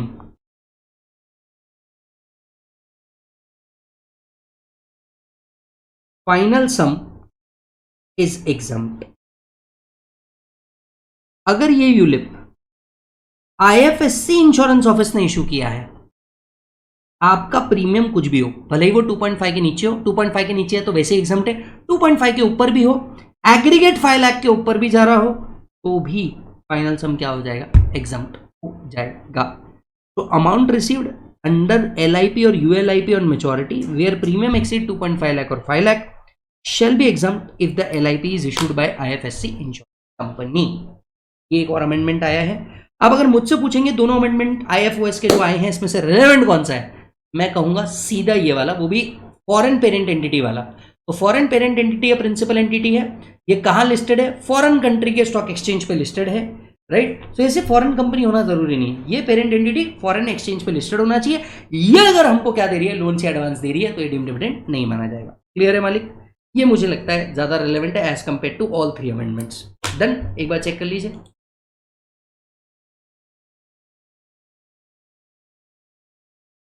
चलो मालिक, नेक्स्ट अमेंडमेंट के ऊपर आते हैं। Next amendment are from the topic deductions. ध्यान से सुनिएगा। डिडक्शन में 80CCD के अंदर में अमेंडमेंट आया है। ये एक ऐसा सेक्शन है जिसका old scheme and new scheme 115 BAC and other sections में भी बेनिफिट मिलता है। मेरे हिसाब से अमेंडमेंट रेलेवेंट है, इंपॉर्टेंट है। अब ध्यान से सुनिएगा। सबसे पहला यहां पे सेक्शन 1B में अमेंडमेंट आया है। दूसरा, एक ऑल टुगेदर नया सबसेक्शन ऐड हुआ है 3A, और ये जो 3A ऐड हुआ है ये टैक्सेशन अमेंडमेंट एक्ट 2025 से हुआ है। तो जो बच्चों को ऐसा लगता है ना कि आपको सिर्फ फाइनेंस एक्ट 25 के अमेंडमेंट पढ़ना है, गलत। आपको टैक्सेशन अमेंडमेंट एक्ट 25 के भी अमेंडमेंट पढ़ने हैं, उनमें से ये एक है। बहुत सारे बच्चे प्लीज अपनी बुक चेक कर लीजिए, जिन टीचरों से भी आपने पढ़ा है, क्या ये अमेंडमेंट आपने पढ़ा है या नहीं पढ़ा है। हाँ, मैं अगर मेरी बात करूं तो ये जो 3A है, ये वहां पे भी देखने को नहीं मिलने वाला। 1B तक के अमेंडमेंट आपको देखने को मिलेंगे बिकॉज ये बहुत रीसेंट है, और इसके कॉन्सिक्वेंशियल अमेंडमेंट 12A-B के अंदर में भी आए हैं। तो आपको मल्टीपल चीजें एक साथ पढ़नी है। मैंने यहाँ पे पूरा सेक्शन ही वापस से लेकर के आ गया है। सभी बच्चे जिन्होंने कोई भी क्लासेस ली हो, किसी की भी ली हो, मैं कहूंगा आप इस अमेंडमेंट लेक्चर से पढ़िएगा ये पर्टिकुलर सेक्शन को। आते हैं 80 CCD के बारे में। 80 CCD सबसेक्शन 1, 1B और 2, पहले इन तीनों में फर्क समझते हैं। सेक्शन 80 CCD 1 और 1B ओन कंट्रीब्यूशन के बारे में बात करता है, जबकि 80 CCD 2 एम्प्लॉयर्स कंट्रीब्यूशन की बात करता है। पॉइंट समझ में आया? 80 CCD 1 और 1B का जो डिडक्शन है ये सिर्फ ओल्ड स्कीम में मिलता है। 80 CCD 2 का डिडक्शन ओल्ड स्कीम और न्यू स्कीम दोनों में मिलता है। यहां तक के क्लियर है? वापस से क्विकली, 1, 1B और 2 ऐसे तीन सब सेक्शन थे। 1, 1B own contribution only in the old scheme. 80 CCD 2 employers contribution old plus new scheme. यहां तक के क्लियर है? ओके। अब क्या है? 80 CCD 1 कहता है अगर एम्प्लॉय खुद कंट्रीब्यूट करता है पेंशन फंड के अंदर में, अगर एम्प्लॉय खुद कंट्रीब्यूट करता है, that is employ as well as self employed. तो अगर आप एम्प्लॉयड है या आप सेल्फ एम्प्लॉयड है, दोनों को इसका बेनिफिट मिलता है। कहां कंट्रीब्यूट करते हैं? पे करते हैं या डिपॉजिट करते हैं? कहां पे बेटा? Under the notified pension scheme के अंदर में, या फिर अटल पेंशन योजना इज ऑल्सो एलिजिबल। तो आप क्या करते हैं? आप एम्प्लॉयड है, आप सेल्फ एम्प्लॉयड है, दोनों को बेनिफिट मिलेगा। आप डिपॉजिट करते हैं कहां पे बेटा? नोटिफाइड पेंशन स्कीम में या फिर अटल पेंशन योजना में, तो आपको डिडक्शन मिल जाएगा। कितना डिडक्शन मिलेगा? अगर आप central government, state government employ है तो 10% ऑफ सैलरी का बेनिफिट मिलेगा। अगर आप अदर इंडिविजुअल है जो एम्प्लॉय नहीं है, मतलब आप सेल्फ एम्प्लॉयड है, तो आपको 20% ऑफ GTI का डिडक्शन मिलेगा। तो कम ऑन, 1 क्या कहता है? अगर विजय एम्प्लॉय है या सेल्फ एम्प्लॉयड है, मतलब बिजनेसमैन है, कंट्रीब्यूट करता है नोटिफाइड पेंशन स्कीम में या अटल पेंशन योजना के अंदर में, तो उसको डिडक्शन मिलेगा। कितना डिडक्शन मिलेगा मालिक? अगर वो एम्प्लॉय है तो 10% ऑफ सैलरी, अगर वो एम्प्लॉय नहीं है तो 20% ऑफ ग्रॉस टोटल इनकम का डिडक्शन मिलेगा एज पर सेक्शन 80 CCD 1 के अंदर में। क्लियर है? अब आते हैं 80 CCD सबसेक्शन 2 के ऊपर, सॉरी 80 CCD सबसेक्शन 1B के ऊपर। 80 CCD 1B एडिशनल डिडक्शन देता था कितने तक का? 50,000 तक का। अपार्ट फ्रॉम 80 CCD 1 ये एडिशनल डिडक्शन देता था कितने का? 50,000 तक का। अगर आप कंट्रीब्यूट कर रहे हैं कहां पे बेटा? नोटिफाइड पेंशन स्कीम के अंदर में। तो additional deduction for deposit in the notified pension scheme maximum up to ₹50,000। Example समझने के लिए, मान लीजिए एसएससी कंट्रीब्यूट करता है कितना? 1,40,000 रुपीज। कहां पे? एनपीएस के अंदर में, और इसका ग्रॉस टोटल इनकम है 5,60,000। अब ग्रॉस टोटल इनकम दिया है तो मतलब हमें समझना है ये नॉन एम्प्लॉय है। अगर आप कितना कंट्रीब्यूट कर रहे हैं? 1,40,000, आपकी ग्रॉस टोटल इनकम कितनी है? 5,60,000। मैक्सिमम कितना डिडक्शन मिलेगा अगर आप एम्प्लॉय नहीं है? तो 20% ऑफ ग्रॉस टोटल इनकम। तो 5,60,000 का 20% कितना होता है? 1,12,000। 1,12,000 का डिडक्शन आपको कहां मिल जाएगा? 80 CCD 1 में मिल जाएगा। Clear? 20% of gross total income. Sub section 1 में आपको कितना मिल गया? 1,12,000। आपने एक्चुअल कंट्रीब्यूट कितना किया था? 1,40,000। सब सेक्शन 1 में कितना डिडक्शन मिल गया? 1,12,000। बचा हुआ जितना एडिशनल है मैक्सिमम अप टू 50,000 कहां मिलेगा? 1B में मिलेगा। तो 28,000 that is 1,40,000 minus 1,12,000 subject to maximum of 50,000 आपको कहां डिडक्शन मिल गया? 1B में डिडक्शन मिल गया। पॉइंट समझ में आया सभी को? हाँ या ना? राइट? 1 और 1B दोनों का डिडक्शन कितना मिलता है? मैक्सिमम 2 लाख तक के। सर कैसे? आपको याद दिलाता हूं 80 CCE क्या कहता है? 80C plus 80 CCC plus 80 CCD subsection 1 तीनों मिला के 1,50,000 मिलता है। 1B में मैक्सिमम लिमिट 50,000 मिलता है। तो total 80 CCD subsection 1 plus 80 CCD subsection 1B मिला के कितना हो जाता था? 2 लाख हो जाता था। यहां तक के सबको पॉइंट क्लियर है? मैक्सिमम लिमिट 1,50,000 तक की ये 3 में है, मैक्सिमम लिमिट इस सेक्शन की 50,000 है, तो हो जाता है 2 लाख तक के। क्लियर? अब आते हैं, रिसेंटली एक एनपीएस वात्सल्य स्कीम आया है, तो 1B में पहला अमेंडमेंट ऐड हुआ है। एनपीएस वात्सल्य स्कीम है। अब ये एनपीएस वात्सल्य स्कीम क्या है, पहले इस बारे में थोड़ा सा समझ। देखिए, अगर किसी पेरेंट के पास कोई माइनर है, इस माइनर के नाम से एक अकाउंट ओपन किया जा सकता है जिसको कहा जाता था एनपीएस वात्सल्य स्कीम। अब प्रॉब्लम क्या होता था? पेरेंट माइनर के लिए एनपीएस वात्सल्य स्कीम में पैसा डालते थे, उसका इनको कोई डिडक्शन नहीं मिलता था। एनपीएस वात्सल्य स्कीम को प्रमोट करने के लिए अमेंडमेंट लाया गया। फॉर एग्जाम्पल, अगर विजय अपने माइनर बच्चा स्वास्तिक के लिए एनपीएस वात्सल्य स्कीम में पैसा डालता था तो इसका स्पेसिफिक डिडक्शन नहीं मिल पाता था। यह अमेंडमेंट किया गया और कहा गया अब विजय अगर माइनर बच्चा, उसका बच्चा स्वास्तिक के लिए एनपीएस वात्सल्य स्कीम में पैसा डालता है तो जो एनपीएस वात्सल्य स्कीम में वो कंट्रीब्यूट कर रहा है उसका भी डिडक्शन अब 1B में मिलना शुरू हो जाएगा। मतलब विजय का ओन कंट्रीब्यूशन का तो डिडक्शन मिलेगा, कहां? नोटिफाइड पेंशन स्कीम में। विजय अगर एनपीएस वात्सल्य स्कीम में पैसा डालता है on behalf of his minor तो विजय उसका भी कंट्रीब्यूशन का डिडक्शन ले सकता है, बट ये ओवरऑल लिमिट 50,000 नहीं रहेगी। एन80 सीसीडी 1B की ओवरऑल लिमिट कितनी थी? 50,000। आप मेरे लिए कंट्रीब्यूट करें प्लस मेरे बच्चे के बिहाफ पे मैंने एनपीएस वात्सल्य स्कीम में कंट्रीब्यूट किया, the overall maximum limit will remain 50,000 only. Amendment क्या हुआ है? एनपीएस वात्सल्य स्कीम में भी कंट्रीब्यूशन डिडक्शन मिल चुका है, हालांकि ओवरऑल लिमिट 50,000 पे लॉक्ड है। तो deduction shall also be allowed. किसको अलाउड होगा? पेरेंट्स को अलाउड होगा। किसको अलाउड होगा? गार्डियन को अलाउड होगा। In respect of the amount paid और deposited in account of any minor on account of any minor under the NPS Vatsalya scheme. तो अगर किसी माइनर के बिहाफ पे मैं कंट्रीब्यूट कर रहा हूं एनपीएस वात्सल्य स्कीम में तो मुझे उसका डिडक्शन मिल सकता है। तो अब इसको ऐसे इमेजिन कीजिए, विजय ने एनपीएस में कंट्रीब्यूट किया 40,000 रुपीज, विजय ने अपने माइनर के लिए कंट्रीब्यूट किया एनपीएस वात्सल्य स्कीम में 20,000 रुपीज, टोटल कितना हुआ? 60,000। डिडक्शन कितना मिलेगा अंडर सेक्शन 80 CCD 1B में? 50,000। एनपीएस वात्सल्य स्कीम के भी कंट्रीब्यूशन को अलाउ किया गया है, बट मैक्सिमम ओवरऑल लिमिट कितनी है? 50,000। डिडक्शन उतना ही मिलेगा। ये एमसीक्यू में पूछा जा सकता है, ध्यान रखिएगा। तो एमसीक्यू पॉइंट ऑफ व्यू से पूछा जा सकता है क्या एनपीएस वात्सल्य स्कीम में जो कंट्रीब्यूट कर रहे हैं इसका डिडक्शन मिलेगा? क्या जवाब आना चाहिए हाँ, माइनर के बिहाफ पे जो आप कंट्रीब्यूट कर रहे हैं। दूसरी पॉइंट आपको पूछा जा सकता है कि आपको ओवरऑल डिडक्शन कितना मिलेगा। ओवरऑल डिडक्शन की लिमिट जो है वो चेंज नहीं की गई है, बस एनपीएस वात्सल्य स्कीम का जो कंट्रीब्यूशन है वो अलाउ किया गया। अमेंडमेंट समझ में आया क्या सभी को? यस और नो? चलो जी, तो ये एक अमेंडमेंट आया है। अब आते हैं 80 CCD सबसेक्शन 2। 80 CCD सबसेक्शन 2 में ये 2 लाख की लिमिट, 50,000 की लिमिट, 1,50,000 की लिमिट है ही नहीं, क्योंकि 80 CCD 2 ओन कंट्रीब्यूशन की बात ना करके एम्प्लॉयर्स कंट्रीब्यूशन की बात करता है। तो एम्प्लॉयर ने विजय के बिहाफ पे अगर कहां कंट्रीब्यूट किया है, पेंशन स्कीम में कंट्रीब्यूट किया है, तो पहले तो विजय की सैलरी में वो ऐड होना चाहिए। पहला बेसिक इंटरलिंकिंग वाला पॉइंट, पहले वो विजय की सैलरी में क्या होना चाहिए? ऐड होना चाहिए। दूसरी बात, इस कंट्रीब्यूशन का डिडक्शन मिलेगा कितना? अगर central government state government employ है तो 14% ऑफ सैलरी तक का डिडक्शन मिलेगा। यस और नो? अगर एसएससी 115 बीएससी ऑप्ट करता है, मान के चलिए contribution by any other employer, अगर अदर एम्प्लॉयर से आया कहां पे? To the pension scheme, right? मतलब central government state government employer नहीं है, ओल्ड स्कीम में 10% ऑफ सैलरी तक का डिडक्शन मिलेगा, न्यू स्कीम 115 बीएससी में 14% ऑफ सैलरी का deduction.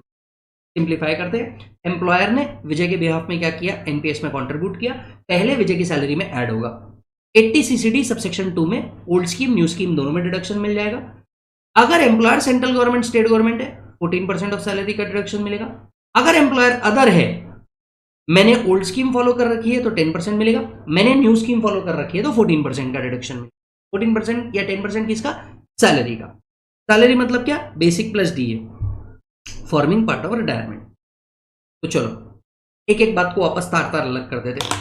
80 CCD 1 1B 2, 80 CCD 1 own contribution बराबर है, कितना अलाउड है बोलो? एम्प्लॉय को अलाउड है? यस। सेल्फ एम्प्लॉयड को अलाउड है? Yes.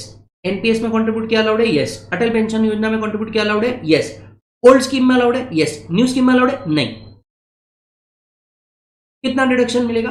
Actual contribution 1,50,000 which ever is lower. ये 1,50,000 की लिमिट इन 3 सेक्शन के लिए कॉमन है। अब आते हैं 80 CCD 1B।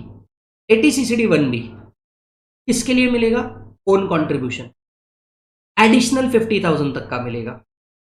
क्या एनपीएस वात्सल्य स्कीम में डाला तो भी मिलेगा? हाँ जी मिल जाएगा, बट ओवरऑल लिमिट 50,000 ही मिलेगी। तो सबसेक्शन 1 और 1B मैक्सिमम मिला के कितना होगा? 2 लाख। क्या एनपीएस वात्सल्य स्कीम का भी मिल जाएगा? मिल जाएगा जी। अब आते हैं सबसेक्शन 2 के ऊपर। सबसेक्शन 2, सबसेक्शन 2 क्या कहता है? सबसेक्शन 2 कहता है अगर एम्प्लॉयर एम्प्लॉय के बिहाफ पे पेंशन स्कीम में कंट्रीब्यूट कर रहा है, स्टेप नंबर 1 सैलरी में ऐड करो। स्टेप नंबर 2 एम्प्लॉय उसका डिडक्शन ले सकता है, ओल्ड स्कीम में भी ले सकता है, न्यू स्कीम में भी ले सकता है। अगर employer central government state government है तो 14% ऑफ सैलरी का डिडक्शन मिलेगा। अगर एम्प्लॉयर अदर एम्प्लॉयर है तो हम देखेंगे कि विजय ने क्या स्कीम ली। विजय के पास में ओल्ड स्कीम है तो 10% ऑफ सैलरी तक का मिलेगा, विजय के लिए न्यू स्कीम है तो 14% ऑफ सैलरी का डिडक्शन मिल जाएगा। 1 क्लियर, 1B क्लियर, 2 क्लियर। नया चीज ऐड हुआ है 80 CCD 3A, और ये जो अमेंडमेंट है ये टैक्सेशन लॉ अमेंडमेंट एक्ट 2025 से आया है। ये कहां से आया है? टैक्सेशन लॉ अमेंडमेंट एक्ट 2025 से आया है, और हम इस पे बात कर रहे हैं यूनिफाइड पेंशन स्कीम के ऊपर। जी हाँ, एनपीएस वात्सल्य तो ऐड किया ही था, मोदी गवर्नमेंट ने यूनिफाइड पेंशन स्कीम यूपीएस को भी क्या कर दिया? ऐड कर दिया। Unified pension scheme is UPS here and after. तो यहां पे हमने सबसे पहले एग्जैक्ट बेयर टेक्स्ट लाके रखा कि यूपीएस क्या होता है और किस तरीके से वर्क करता है। ध्यान से सुनना। Unified pension scheme has been introduced as an option under the NPS scheme only. तो एनपीएस में ही एक ऑप्शन है कि आप यूनिफाइड पेंशन स्कीम में भी जा सकते हैं। For the central government employees, किसके लिए है मालिक? सेंट्रल गवर्नमेंट एम्प्लॉइज के लिए है। किसके लिए है मालिक? सेंट्रल गवर्नमेंट एम्प्लॉइज के लिए है, कवर्ड अंडर द एनपीएस। तो ये जो है ये बेसिकली किसके लिए है? सेंट्रल गवर्नमेंट एम्प्लॉइज के लिए ही है, so that they may receive an assured पे आउट आफ्टर देयर रिटायरमेंट। बराबर है। It is a fund-based payout system which relies on the regular and timely accumulation and investment of applicable contribution both from employer and employee. तो central government भी contribute करती है, आपको भी contribution करना है, और इसमें से आपको एक अशोर्ड पेंशन मिलता है या अशोर्ड पेमेंट मिलता है, राइट? मंथली पे आउट के बेसिस पे। अब 80 CCD 3A क्या है? तो ये आपको सिर्फ मीनिंग ऑफ यूपीएस बता रहा था। What is meaning of UPS? UPS basically NPS के अंदर ही एक ऑप्शन क्रिएट किया गया है। बराबर है। तो एनपीएस के अंदर में दो ऑप्शन बनते हैं, एक नॉर्मल एनपीएस, एक यूपीएस। यूपीएस और एनपीएस किसके लिए है? ये सेंट्रल गवर्नमेंट एम्प्लॉय के लिए, स्टेट गवर्नमेंट एम्प्लॉय के लिए भी है, और अदर एम्प्लॉय के लिए भी है। यूपीएस प्योरली किसके लिए है? सेंट्रल गवर्नमेंट एम्प्लॉय के लिए। ये पॉइंट क्लियर हो गया सबसे पहले। ओके, अब 3A क्या बोलता है? 3A बोलता है an amount standing to the credit of the SSC being subscriber to UPS in his account for which deduction has already claimed an accretion of such amount received by assessee or his nominee in whole or in part in previous year on account of his superannuation etc shall deem to be income. अब क्या बोल रहे हैं जरा ध्यान से। ये जो यूपीएस का सम रिसीव हुआ, ये जो यूपीएस का क्या रिसीव हुआ? सम इंक्लूडिंग इंटरेस्ट, ये क्या माना जाएगा? इनकम माना जाएगा, असेसी का या फिर उसके नॉमिनी का। और कब इनकम माना जाएगा? इन the year it is received, जिस साल रिसीव हुआ ये इनकम माना जाएगा। आपको एक आयरनी बताऊं क्या है? हम 80 CCD को याद रखते हैं, डिडक्शन कितना मिलेगा। अब आपको 3A याद रखना है कि इसे ये इनकम मानना पड़ेगा। तो पॉइंट नंबर 1, आप एनपीएस में कंट्रीब्यूट करते हैं, यूपीएस में कंट्रीब्यूट करते हैं, डिडक्शन मिलना था, मिल जाएगा। डिडक्शन कितना मिलेगा? जो 1, 1B और 2 में लिखा है उतना ही मिलेगा। अगर आपको यूपीएस से पैसा आता है, किसको आएगा? सेंट्रल गवर्नमेंट एम्प्लॉय को। किससे पैसा आएगा? यूपीएस से आएगा। तो जितना पैसा रिसीव हुआ इंक्लूडिंग द इंटरेस्ट, ये इनकम मानेंगे उस साल की जिस साल ये रिसीव हुआ, चाहे एसएससी के हाथ में रिसीव हुआ या नॉमिनी के हाथ में रिसीव। तो बेसिकली सिंपल शब्दों में अमेंडमेंट क्या है दोस्त? सिंपल शब्दों में अमेंडमेंट है यूपीएस से मिलने वाला पैसा सेंट्रल गवर्नमेंट एम्प्लॉय के हाथ में including the interest component income माना जाएगा, चाहे एसएससी को मिले या मरने के बाद उसके नॉमिनी को मिले। 3A ये कहता है। पॉइंट समझ में आया? अब इसको वापस से पढ़िए, क्या बोल रही है? 3A कहता है amount standing to the credit of SSC, जितना पैसा कहां है? यूपीएस में पड़ा हुआ है, उसके अकाउंट में, जिसके लिए डिडक्शन ऑलरेडी मिल चुका है। तो जब आपने कंट्रीब्यूट किया होगा, जैसे एनपीएस का डिडक्शन मिलता है वैसे यूपीएस का डिडक्शन मिलता है, तो डिडक्शन के अमाउंट में कोई चेंज नहीं। And accretion of such amount, and accretion of such amount का मतलब क्या है? Interest thereon. तो एक्रीशन का मतलब क्या होता है? Interest, interest thereon in the previous year, जब वो सुपर एन्यूएशन लेगा, वॉलंटरी रिटायरमेंट लेगा, कभी भी कुछ भी लिया, ठीक है, ये क्या माना जाएगा? Deemed to be the income of his nominee and tax in the year in which amount is received. तो आपको यूपीएस जो सेंट्रल गवर्नमेंट एम्प्लॉय के लिए है, जितना भी सम रिसीव्ड और इंक्लूडिंग इंटरेस्ट, ये क्या माना जाएगा? इनकम माना जाएगा। किसकी इनकम माना जाएगा? असेसी की भी इनकम माना जाएगा, या फिर नॉमिनी की इनकम माना जाएगा जिस साल में वो क्या हुआ है? रिसीव्ड हुआ है। The assessee shall deem not to have received the amount in the previous year if such amount is transferred to a pool corpus from individual corpus on account of his superannuation और retirement. अगर मान लीजिए retirement के time पे उसने ये पैसा individual account में ना लेकर के कॉमन पूल में ट्रांसफर किया, कॉमन कॉर्पस में ट्रांसफर कर दिया, तो ये इनकम नहीं माना जाएगा। तो मान करके चलिए सबसेक्शन 6 भी वापस से ऐड हुआ है, यहां पे हम सबसेक्शन 6 की बात कर रहे हैं। तो जब रिटायरमेंट हुई, बात समझ के चलना, जब रिटायरमेंट हुई, रिटायरमेंट पे ये पैसा मैंने मेरे पर्सनल अकाउंट में लिया ही नहीं, है ना, कॉमन पूल अकाउंट में पड़े रहने दिया, तो बेसिकली मैंने विड्रॉ ही नहीं किया। जब विड्रॉ ही नहीं किया तो ये टैक्सेबल होने नहीं वाला। तो विजय ने सुपर एन्युएशन पे या रिटायरमेंट पे ये पैसा लिया ही नहीं और ये पैसा वहीं पड़ा है, तो वहां पे ये टैक्सेबल नहीं होगा। तो विजय ने अगर कॉमन पूल में डाल दिया, ये टैक्सेबल नहीं होगा। विजय ने पर्सनल अकाउंट में ले लिया, टैक्सेबल हो जाएगा, विषय खत्म। तो चलो 1B और 2 तीनों डिडक्शन की बात कर रहे थे। 80 CCD 3A ये कहता है कि यूपीएस से जो पैसा आया सेंट्रल गवर्नमेंट एम्प्लॉय को, वो including the sum of interest उस साल टैक्सेबल होगा जिस साल विजय ने अपने अकाउंट में ले लिया। सबसेक्शन 6 कहता है अगर विजय ने पर्सनल अकाउंट में लिया ही नहीं और उसे नॉर्मल कॉमन पूल में ही पड़े रहने दिया, ये अमाउंट टैक्सेबल नहीं होगा। सबसेक्शन समझ में आया मालिक? Yes everyone? चलो आगे बढ़ते हैं। ठीक है, अब इनकम तो है, पर क्या पूरा पैसा जितना मिला वो सब इनकम है क्या? नहीं, यहां पे एक और चीज ऐड हुई है। सेक्शन 10-12 ऐड हुआ है, ये भी आपके सेक्शन में ऐड हुआ है।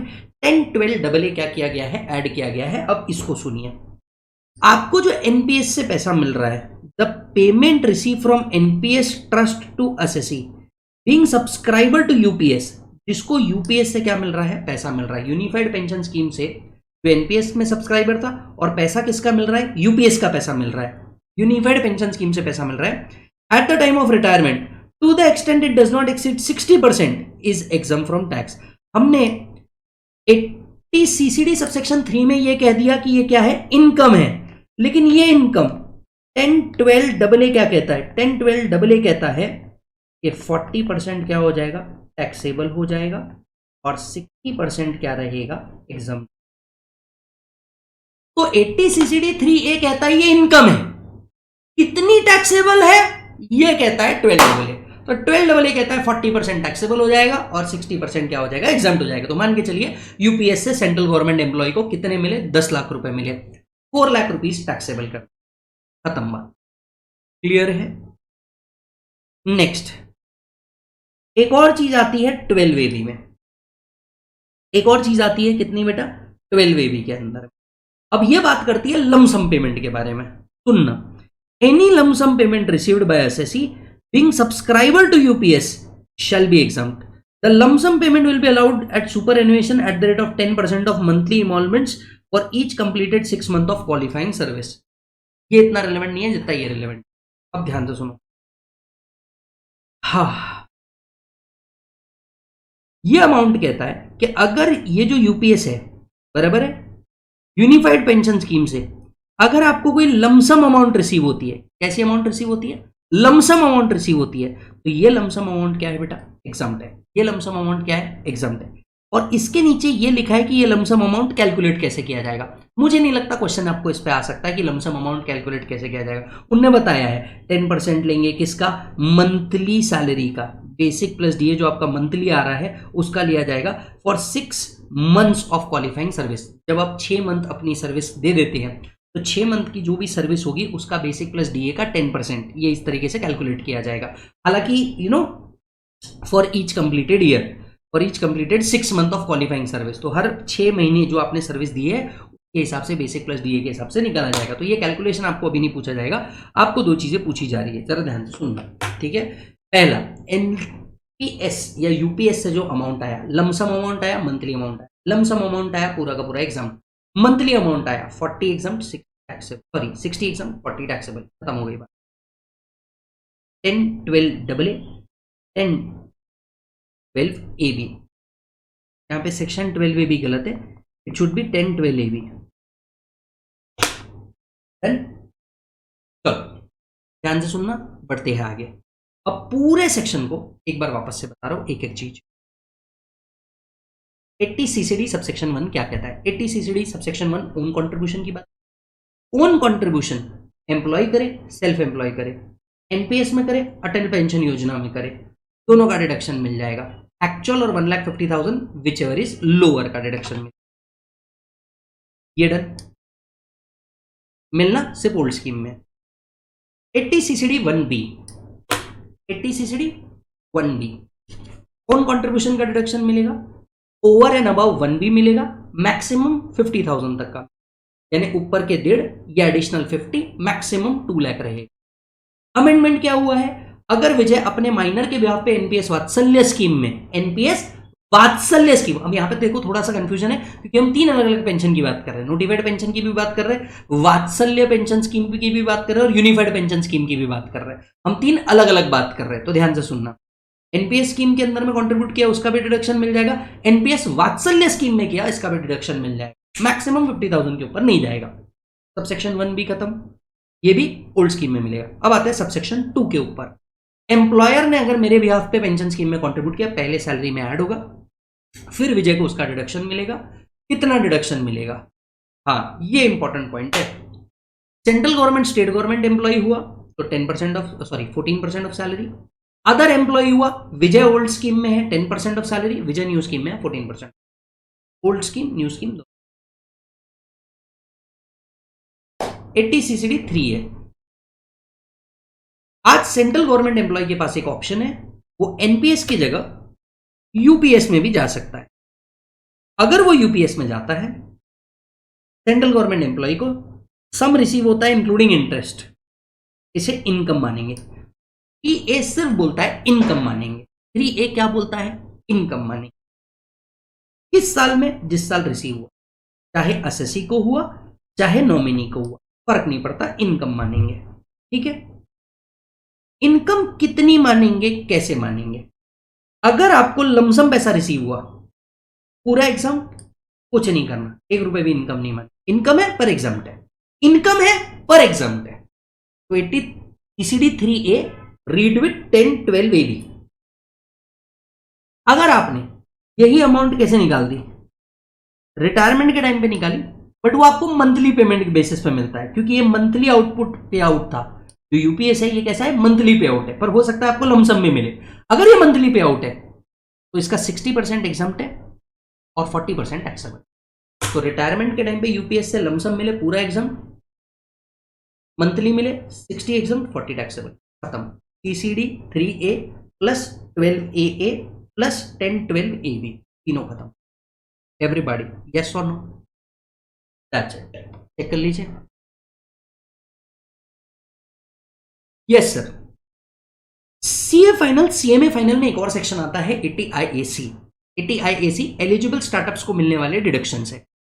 यहां पे डिडक्शंस तब तक ही मिलते थे अगर आपका जो यूनिट था ये आफ्टर 2016 बट बिफोर 2025 क्या हो चुका है? इनकॉर्पोरेट हो चुका है। एलिजिबल स्टार्टअप्स को और बूस्ट करने के लिए ये जो 2025 तक का ईयर था, इसे 2030 तक के कर दिया गया है। Rest every condition and whole deduction remain same.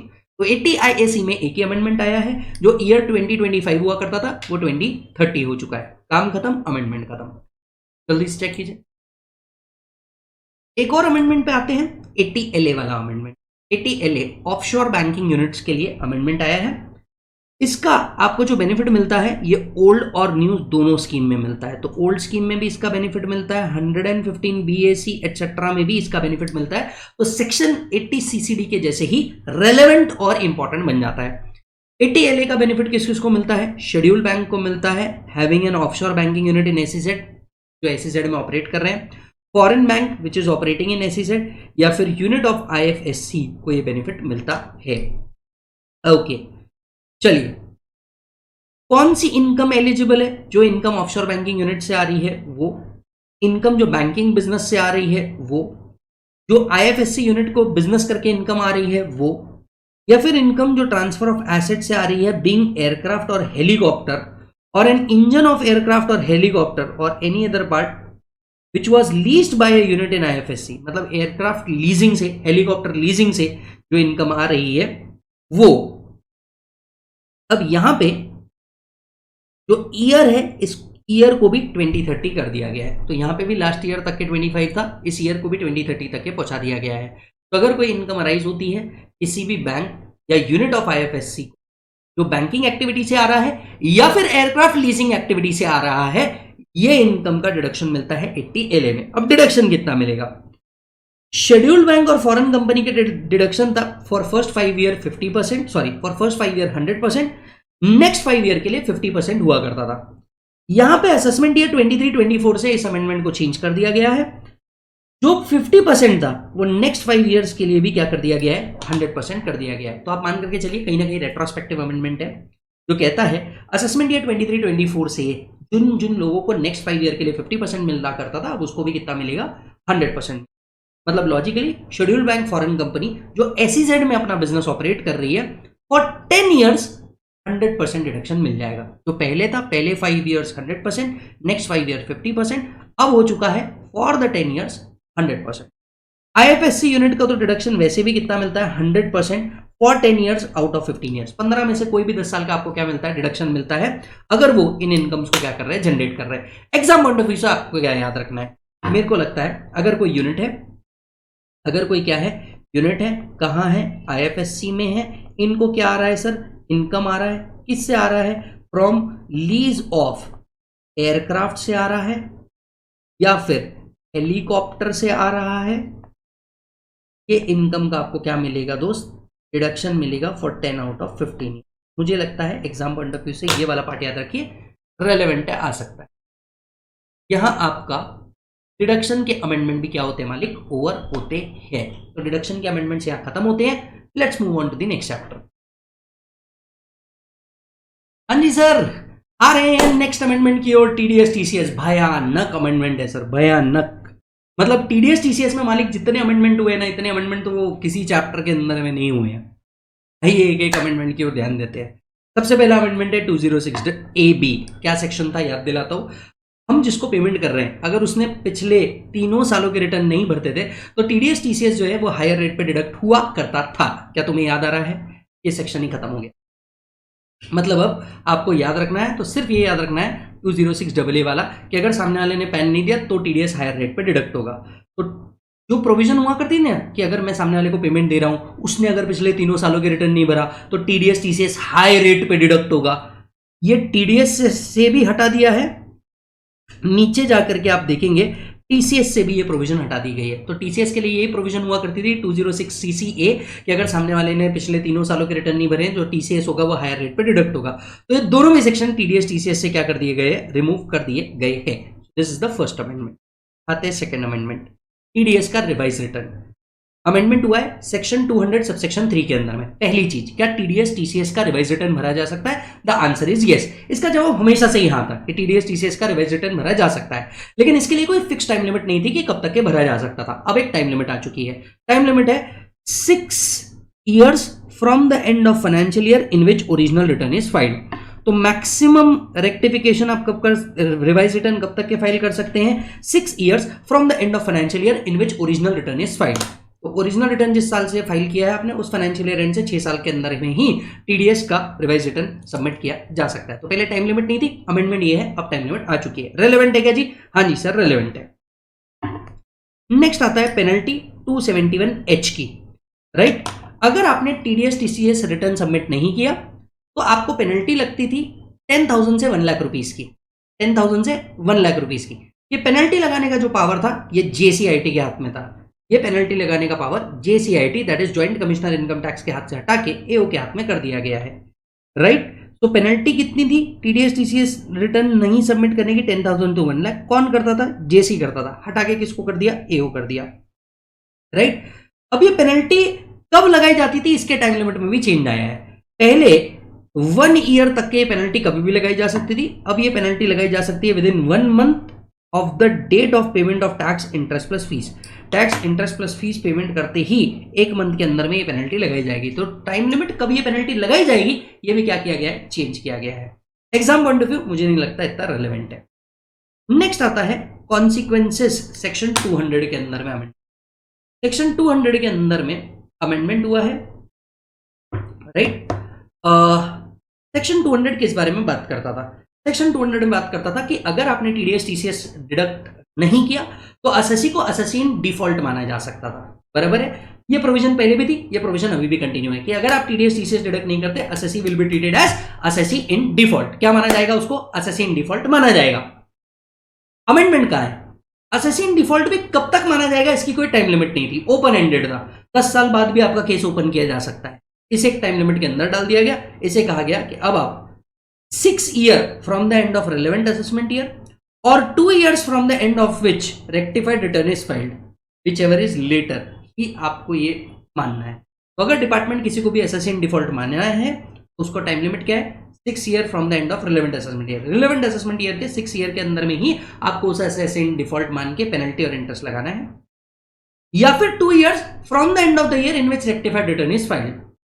इन दोनों में से जो भी लेट हुआ है वहां तक के ही आप उसे एसएससी इन डिफॉल्ट मान सकते हैं, उसके बाद आप उसे एसएससी इन डिफॉल्ट नहीं मान सकते। तो AO can pass the order treating SSC as AID. What do you mean by AID? AID का मतलब है एसएससी इन डिफॉल्ट। आप उसे एसएससी इन डिफॉल्ट कब तक के मान सकते थे? Within 6 years from the end of financial year, relevant financial year, और 2 years from the end of financial year in which rectified return is delivered, whichever is later. आप उसे तब तक के ही एसएससी इन डिफॉल्ट मान सकते हैं, इसके बियॉन्ड आप उसे एसएससी इन डिफॉल्ट नहीं मान सकते, डिपार्टमेंट एक्शन नहीं ले सकते। एक और जगह अमेंडमेंट हुआ है। अमेंडमेंट कहां हुआ है? यस, एसएससी इन डिफॉल्ट अगर आप मान गए तो आपको पेनल्टी ऑर्डर लगाना पड़ता था 271C के हिसाब से। ये पहले जेसी लगाता था, अब एओ लगाए। 271C का जो पेनल्टी है या 271H का जो पेनल्टी है, पहले जेसी लगाता था, अब एओ लगाएंगे। अथॉरिटी चेंज हुई है। एग्जाम पॉइंट ऑफ व्यू से क्या रिलेवेंट रखता है? नहीं, मुझे नहीं लगता। एग्जाम पॉइंट ऑफ व्यू से 271C की पेनल्टी कौन लगाएगा या रिलेवेंट रखता है। नेक्स्ट अमेंडमेंट है सेक्शन 200A के अंदर में। 200A क्या था? Processing of TDS return. आपका जो टीडीएस रिटर्न जाता था, ये रिटर्न को क्या किया जाता था? प्रोसेस किया जाता था। लेकिन इसके ऑटोमेटिक प्रोसेसिंग के लिए कोई स्कीम नहीं थी। बस यहाँ पे एक प्रोसीजरल वर्ड ऐड हुआ है। कोड इसके लिए भी, ये जो आप रिटर्न सबमिट कर रहे हैं, right, by other person. Generally क्या होता था? विजय ने अपना रिटर्न भरा तो ही क्या होता था? प्रोसेसिंग होता था। अब अज्यूम कीजिए किसी की वजह से विजय नहीं है, for example Vijay limited amalgamated with another company. Now there is an another company. Another company अगर मेरा रिटर्न भर रही है, राइट, तो उसका रिटर्न प्रोसेस हो सकता है। ऐसी कोई स्कीम थी ही नहीं। कोड बोलता है कि हम इसके लिए भी स्कीम बनाएंगे। तो फॉर एग्जांपल अगर ए मर गया और ए की जगह पे बी आया, बी ए का रिटर्न भर रहा है, तो इसका रिटर्न प्रोसेसिंग करने के लिए स्कीम नहीं थी। ये स्कीम अब हम लाएंगे। स्कीम आने की है, सिर्फ आपको बताया है, पावर दिया है कि हाँ ये स्कीम लाया जा सकता है। डन मालिक। अब आते हैं रेट्स के ऊपर। तो अब देखो, ये जो जितना प्रोसीजरल पार्ट है ना, इस प्रोसीजरल पार्ट में कहीं अगर आपको कुछ याद रखना है तो मुझे ऐसा लगता है ये रेलेवेंट बनता है कि टीडीएस का रिटर्न कब तक के रिवाइज किया जा सकता है। ये बाकी सारे जो अमेंडमेंट हुए हैं ये प्रोसीजरल अमेंडमेंट है और मुझे नहीं लगता कि इतने ज्यादा एग्जाम के लिए रेलेवेंट बनने वाले हैं। अब आते हैं रेट चेंज के ऊपर बात कर लेते हैं। 194B 194BB दोनों सेक्शन में अमेंडमेंट हुआ है। तो आप जब ये नोट्स को देख रहे हैं ना, जरा ध्यान से देखना कौन कौन से सेक्शन मेंशन है, क्योंकि कई जगह पे मल्टीपल सेक्शन मेंशन है। तो आपको एक साथ चीजों को शॉर्ट करने के लिए आपको बता रहा हूं मैं। सबसे पहला आता है 194BBB। चेक कीजिए। चलिए, अब अमेंडमेंट क्या है? अमेंडमेंट सुनिए। 194B क्या था? अगर आप कैजुअल विनिंग करते हैं। 194BB क्या था? अगर आप हॉर्स रेस विनिंग करते हैं। तो if I am making a payment to you, right, I may be resident, I may be non resident, तो इसका इंपैक्ट जो है एनआर टैक्सेशन पे भी होता है, याद रखिए।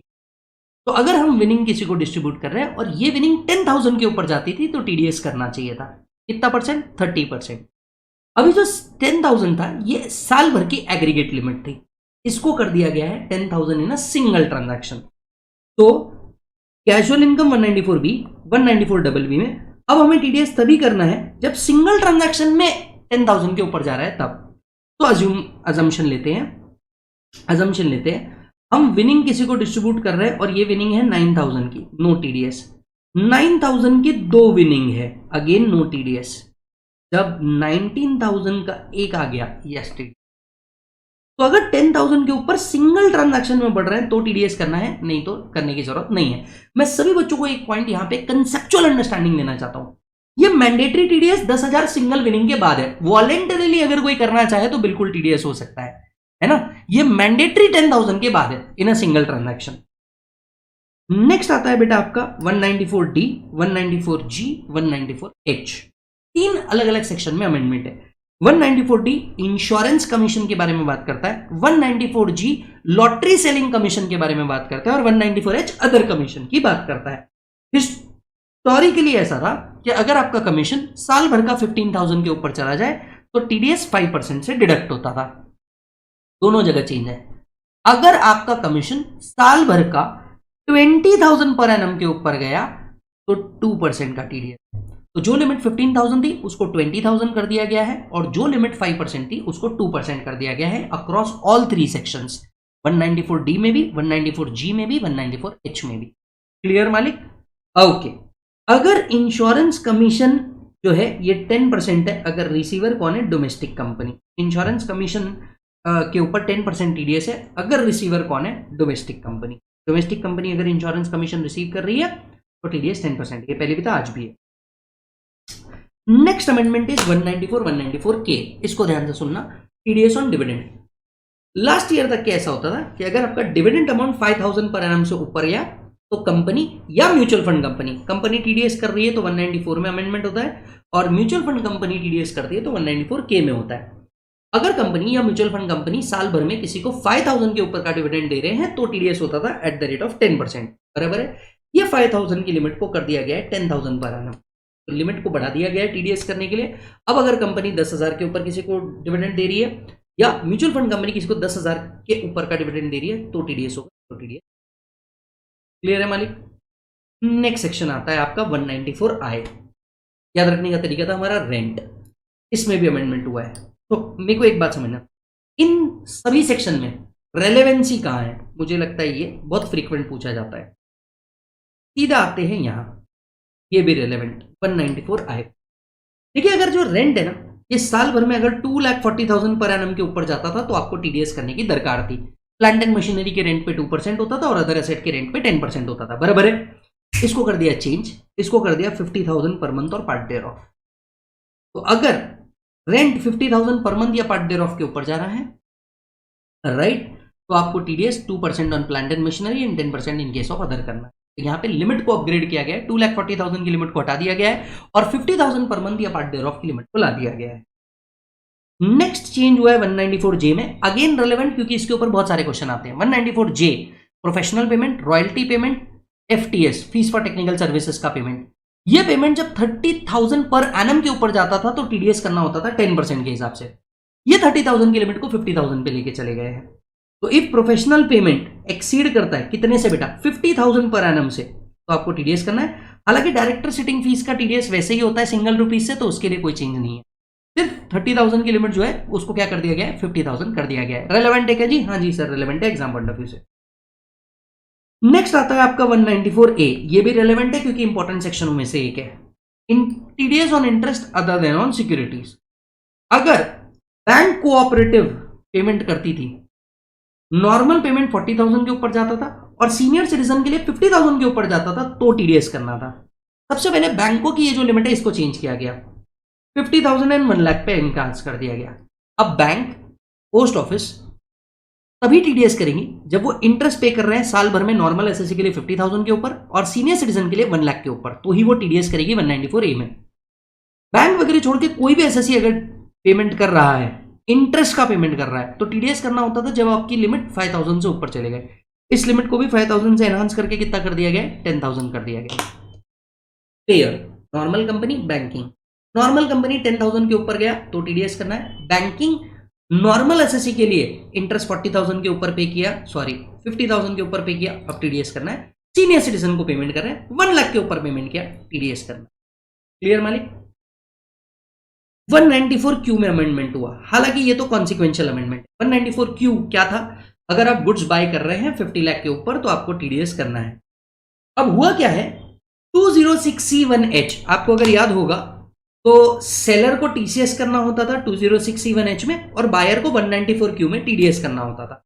हालांकि इन प्रिंसिपली अगर किसी चीज पे टीडीएस हो गया तो टीसीएस करने की दरकार ही नहीं थी।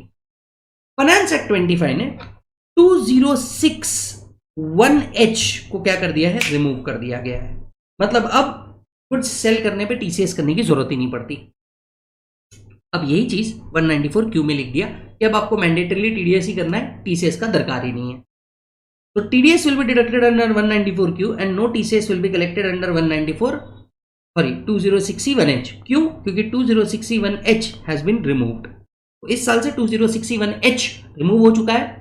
अब देखो मालिक, इतने जगह टीडीएस के अमेंडमेंट आए हैं ना, इसके लिए मतलब मैं आपको कहूंगा ना, सिर्फ अमेंडमेंट पढ़ के काम नहीं होगा। आप सिर्फ देखो कि टीडीएस टीसीएस में कितने जगह पे अमेंडमेंट है। इस कारण से आप जितने भी पुराने क्वेश्चन, अगर इफ एनी आप में से कोई रेफर कर रहा होगा, मैं कहूंगा प्लीज जेन्युइनली मत कीजिए। टीडीएस टीसीएस के लिए आपको नए बुक की जरूरत है, नया बुक। हाँ, इनफैक्ट ये इन्वेस्टमेंट शायद आपका वन टाइम इन्वेस्टमेंट होगा, आप चाहे लेक्चर में करें या बुक्स में करें, क्योंकि मई के लिए जो है वही सितंबर के लिए भी एप्लीकेबल है, वही Jan 27 के लिए भी एप्लीकेबल। आप इसमें सोच समझ के इन्वेस्टमेंट करें, ये मुझे ऐसा लगता है। नेक्स्ट सेक्शन आता है section 194 IB। Section 194 IB personal rent के ऊपर था। वो रेंट जो आई में कवर नहीं होता था वो IB में कवर होता है। अब यहां का टीडीएस कब एप्लीकेबल होता था? जब आपका रेंट पेबल 50,000 पर मंथ या पार्ट देयर ऑफ के ऊपर जाता था, तो आपको टीडीएस जो है वो 5% से करना होता था। अब ये 50,000 per month part there of तो यहां पे सेम ही है, टीडीएस का रेट यहां पे 2% पे रिड्यूस कर दिया गया है। तो 5% की जगह पर्सनल रेंट्स के ऊपर 2% का ही टीडीएस होगा। That is an amendment. Next amendment आया है सेक्शन 194DA के अंदर में। 194DA जो है ये मैच्योरिटी प्रोसीड्स ऑफ एलआईपी पे है। अगर एलआईपी का फाइनल अमाउंट 1010D में एग्जम्प्ट नहीं है तो ये फाइनल अमाउंट टैक्सेबल होता है। सॉरी, इस फाइनल अमाउंट टैक्सेबल होता है। और क्योंकि फाइनल अमाउंट टैक्सेबल है और 1010D में एग्जम्प्ट नहीं है, ये फाइनल अमाउंट अगर 1 लाख के ऊपर जाता था तो टीडीएस जो होता था वो 5% से होता था। अब टीडीएस का रेट 5% की जगह 2% पे ला दिया गया। तो in case of maturity proceeds of LIP is 1 lakh और more, TDS shall be at the rate of 2%। और ये वो टीडीएस है जब आप 1010D में एग्जम्प्ट नहीं है तब। 194M पर्सनल पेमेंट्स जो 194C, 194J, 194H में नहीं आते थे, वो पर्सनल पेमेंट पे जो टीडीएस है वो 194M में होता था। 194M का जो रेट था ये था 5%, इसे रिड्यूस करके कर दिया गया है 2%। यस, ये एक यहां पे वापस रिपीट हुआ है तो आप इसे कट कर सकते हैं, शायद ये वापस जाए, कॉपी पेस्ट। नेक्स्ट आता है आपका 193। सेक्शन 193 की अगर मैं बात करूं तो ये बात आती है इंटरेस्ट ऑन सिक्योरिटीज। अगर सिक्योरिटीज पे ऊपर जो आप इंटरेस्ट पे कर रहे हैं ये 5,000 के ऊपर गया तो टीडीएस करना पड़ता था। ये 5,000 की लिमिट को क्या कर दिया गया है 10,000। याद रखने का तरीका, कोई भी इंटरेस्ट 10,000 के ऊपर जा रहा है टीडीएस। अब इन पिछले कुछ सेक्शंस में से क्या रिलेवेंट है? 194 IB रिलेवेंट है। नेक्स्ट 194 M रिलेवेंट है। नेक्स्ट 194 LA रिलेवेंट है। अभी 194 LA क्या कहता है? कंपल्सरी एक्विजिशन का पेमेंट अगर सरकार कर रही है और ये compensation right to fair compensation transparency in land acquisition rehabilitation resettlement act 2013 के तहत एग्जम्प्ट नहीं है और ये कंपनसेशन 2,40,000 पर एनम के ऊपर जाता है तो टीडीएस करना होता था। मतलब बेसिकली अगर कंपल्सरी एक्विजिशन का पेमेंट 2,40,000 पर एनम के ऊपर जाता था तो टीडीएस करना होता था। Limit has been change to 5 lakh. Limit has been change to 5 lakh. Check करिए। हाँ जी सर, आते हैं नेक्स्ट पॉइंट के ऊपर 194T। देखिए ये जो सेक्शन था ना ये तो ऑलमोस्ट लास्ट ईयर आ चुका था। ये जो सेक्शन था ये लास्ट ईयर आ चुका था, लेकिन इसकी एप्लीकेबिलिटी को ना शिफ्ट किया गया था 1/4/2025 पे। इसकी एप्लीकेबिलिटी को तो है वो शिफ्ट किया गया था 1/4/2025 पे। कंसेप्ट को समझिए कि अगर फर्म पार्टनर को कोई पेमेंट करती है, मुझे लगता है ये कंफर्म आएगा पीजीबीपी के साथ मिक्स करके दिया जाएगा, है ना। जितने बच्चों ने रेगुलर या फास्ट ट्रैक बैच लिया है, इनफैक्ट अगर आप चार्ट रिवीजन भी देख रहे हैं तो ये तो मैंने स्पेसिफिकली बताया कि ये बहुत इंपॉर्टेंट है, ध्यान से सुनना। अगर फर्म पार्टनर को क्या पे करती है, कोई भी फर्म पार्टनर को रेम्यूनरेशन पे कर रही है, इंटरेस्ट पे कर रही है, बोनस पे कर रही है, कमीशन पे कर रही है, साल भर का ये एक्सीड करता है 20,000 पर एनम से, तो टीडीएस होगा 10% के हिसाब से। टीडीएस क्या होगा 10% के हिसाब से। याद दिलाना चाहता हूं no TDS on share of profit, क्योंकि शेयर ऑफ प्रॉफिट जो है वो वैसे भी एग्जम्प्ट है। बाकी आप जो भी अमाउंट दे रहे हैं, ठीक है, अलाउ डिसअलाउ से भी इसका कोई लेन देन नहीं। कितना फर्म को अलाउ है कितना पार्टनर को अलाउ है, इररिलेवेंट। 40B में लिमिट क्या दिया है, इररिलेवेंट। अगर 20,000 से ऊपर जा रहा है आपको 10% का टीडीएस करना है, 20,000 से ऊपर जा रहा है आपको 10% का टीडीएस करना है, irrespective of the fact that कि 40B में कितना अलाउड है। गेटिंग द पॉइंट, रेलेवेंट है मालिक, इंपॉर्टेंट है। आते हैं नेक्स्ट पॉइंट के ऊपर, टीसीएस। इतने बड़े अमेंडमेंट हुए हैं टीसीएस के अंदर में कि भैया आप लोगों ने अगर इसको ढंग से नहीं पढ़ा होगा तो आपको ये पढ़ना ही पड़ेगा। ध्यान से सुनना मालिक, टीसीएस के अंदर में बड़े अमेंडमेंट, टीसीएस के एक एक सबसेक्शन को हम अलग कर रहे हैं, जहां जहां अमेंडमेंट हुए ध्यान से सुनिएगा। कुछ अमेंडमेंट फाइनेंस एक्ट से हुए हैं, कुछ अमेंडमेंट में एक्सप्लेनेशन ऐड हुआ है, कुछ अमेंडमेंट जो है ये नोटिफिकेशन के थ्रू आए हैं। तो आराम से, ईमानदारी से, ध्यान से सुन। आते हैं पॉइंट नंबर 1।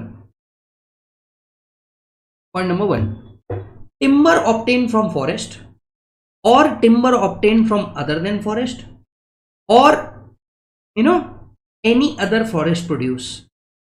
इनके ऊपर लास्ट ईयर तक के टीसीएस था 2%, इनका टीसीएस के रेट 2.5%, इसके टीसीएस के रेट को 2% पे ला दिया गया है।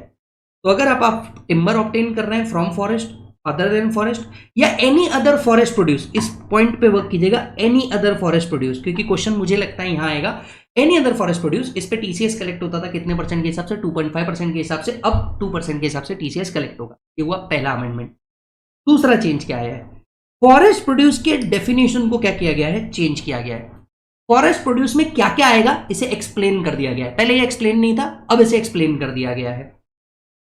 Whether found in broad from for a forest और नॉट, चाहे आपको ये फॉरेस्ट में मिला, आपने फॉरेस्ट से लिया या नहीं लिया।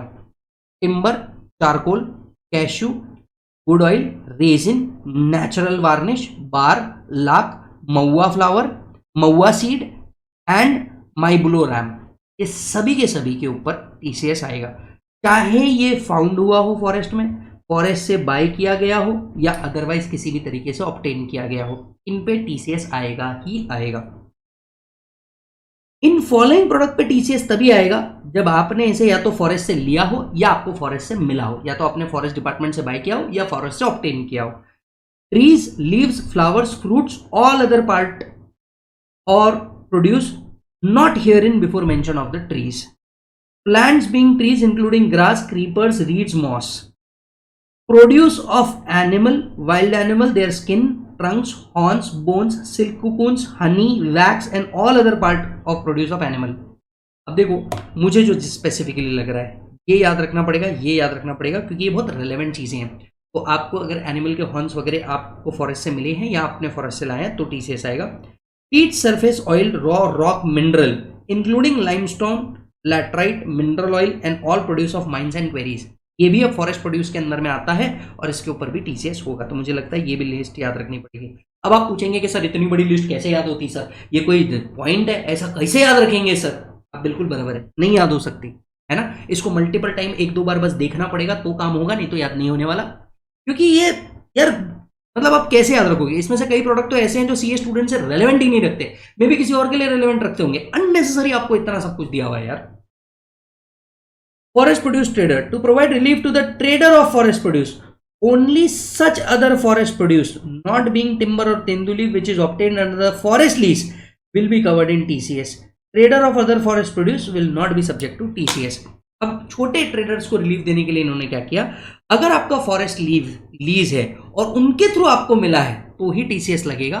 मान के चलिए एक ट्रेडर है जिसके पास फॉरेस्ट लीज नहीं है, उसने जिसके पास फॉरेस्ट लीज थी उससे खरीदा और बेच दिया, तो मतलब मैं हो गया प्योर ट्रेडर, मेरे पास कोई फॉरेस्ट लीज नहीं है। बट मैं क्या करता हूं, मैं एनिमल ट्रंक्स खरीदता हूं, एनिमल ट्रंक्स बेच देता हूं। ये एनिमल ट्रंक किसी ऐसे पर्सन से लेता हूं जिसने फॉरेस्ट से लिया है। तो बेसिकली मैं कौन हुआ, ट्रेडर, जिसने ट्रंक लिया, ट्रंक बेच दिया, मेरे को टीसीएस नहीं आएगा। पर जिस बंदे ने ये फॉरेस्ट से लिया है, फॉरेस्ट इसको टीसीएस लगा के दे। क्लियर है पॉइंट? तो विजय फॉरेस्ट से ऑब्टेन कर रहा है animal trunk, animal skin, yes विजय पे टीसीएस आएगा। फॉरेन डिपार्टमेंट मेरे पे टीसीएस। मैंने अज्यूम कीजिए एक ट्रेडर है सुरभि ट्रेडर, सुरभि ट्रेडर को बेच दिया, सुरभि ट्रेडर मेरे से बाय करती है और सुरभि ट्रेडर डायरेक्टली सेल कर देती है। अब सुरभि ट्रेडर टीसीएस कलेक्ट नहीं करेगी, यस हाँ। तो यहां पे फॉरेस्ट प्रोड्यूस की डेफिनेशन में अमेंडमेंट आया है और टीसीएस के रेट में भी अमेंडमेंट आया, ये ध्यान से सुनिएगा। आते हैं नेक्स्ट पार्ट के ऊपर 206C1C। Parking lot, toll plaza, mining, quarrying, इनके ऊपर टीसीएस का रेट 2% था, 2% कंटिन्यू हुआ है। अमेंडमेंट कहाँ आया है? यहां पे। इसके ऊपर क्वेश्चन भी आ सकता है, मुझे ऐसा लगता है। यहां पे एक वर्ड है, यहां पे एक वर्ड है mining and quarrying. Mining and quarrying exclude mineral oil. Mining and quarrying में क्या नहीं आता था? मिनरल ऑयल नहीं आता था। और मिनरल ऑयल में ही पेट्रोलियम एंड नेचुरल गैस आता है। क्या कहा आपने? कुछ समझ नहीं आया सर। एक तो अमेंडमेंट देख के मेरा दिमाग खराब हो गया सर। आपने क्या कहा उसमें से? तो कुछ भी नहीं समझ में आया सर। टेंशन नहीं लेने का, बिज्जू भैया है इधर अभी। सुन देख बेटा, माइनिंग एंड क्वेरिंग जो है इसके अंदर में मिनरल ऑयल नहीं आता। तो जो आप मिनरल ऑयल एक्सप्लोर कर रहे हैं इसके ऊपर क्या नहीं होता था? टीसीएस नहीं होता था, क्योंकि उसे माइनिंग नहीं माना जाता था। और टीसीएस सिर्फ माइनिंग पे होता है या तो क्वेरिंग पे होता है। अब क्योंकि मिनरल ऑयल माइनिंग और क्वेरिंग में नहीं आता तो मिनरल ऑयल पे टीसीएस नहीं आता 206C(1)(c) में। अब मिनरल ऑयल की जब आप डेफिनेशन पढ़ते हैं, इसको डिफाइन नहीं किया गया था, अब इसको क्लैरिटी दी गई है। मिनरल ऑयल में पेट्रोलियम और नेचुरल गैस भी आने लग गया। तो अब इसका बात क्या हुई?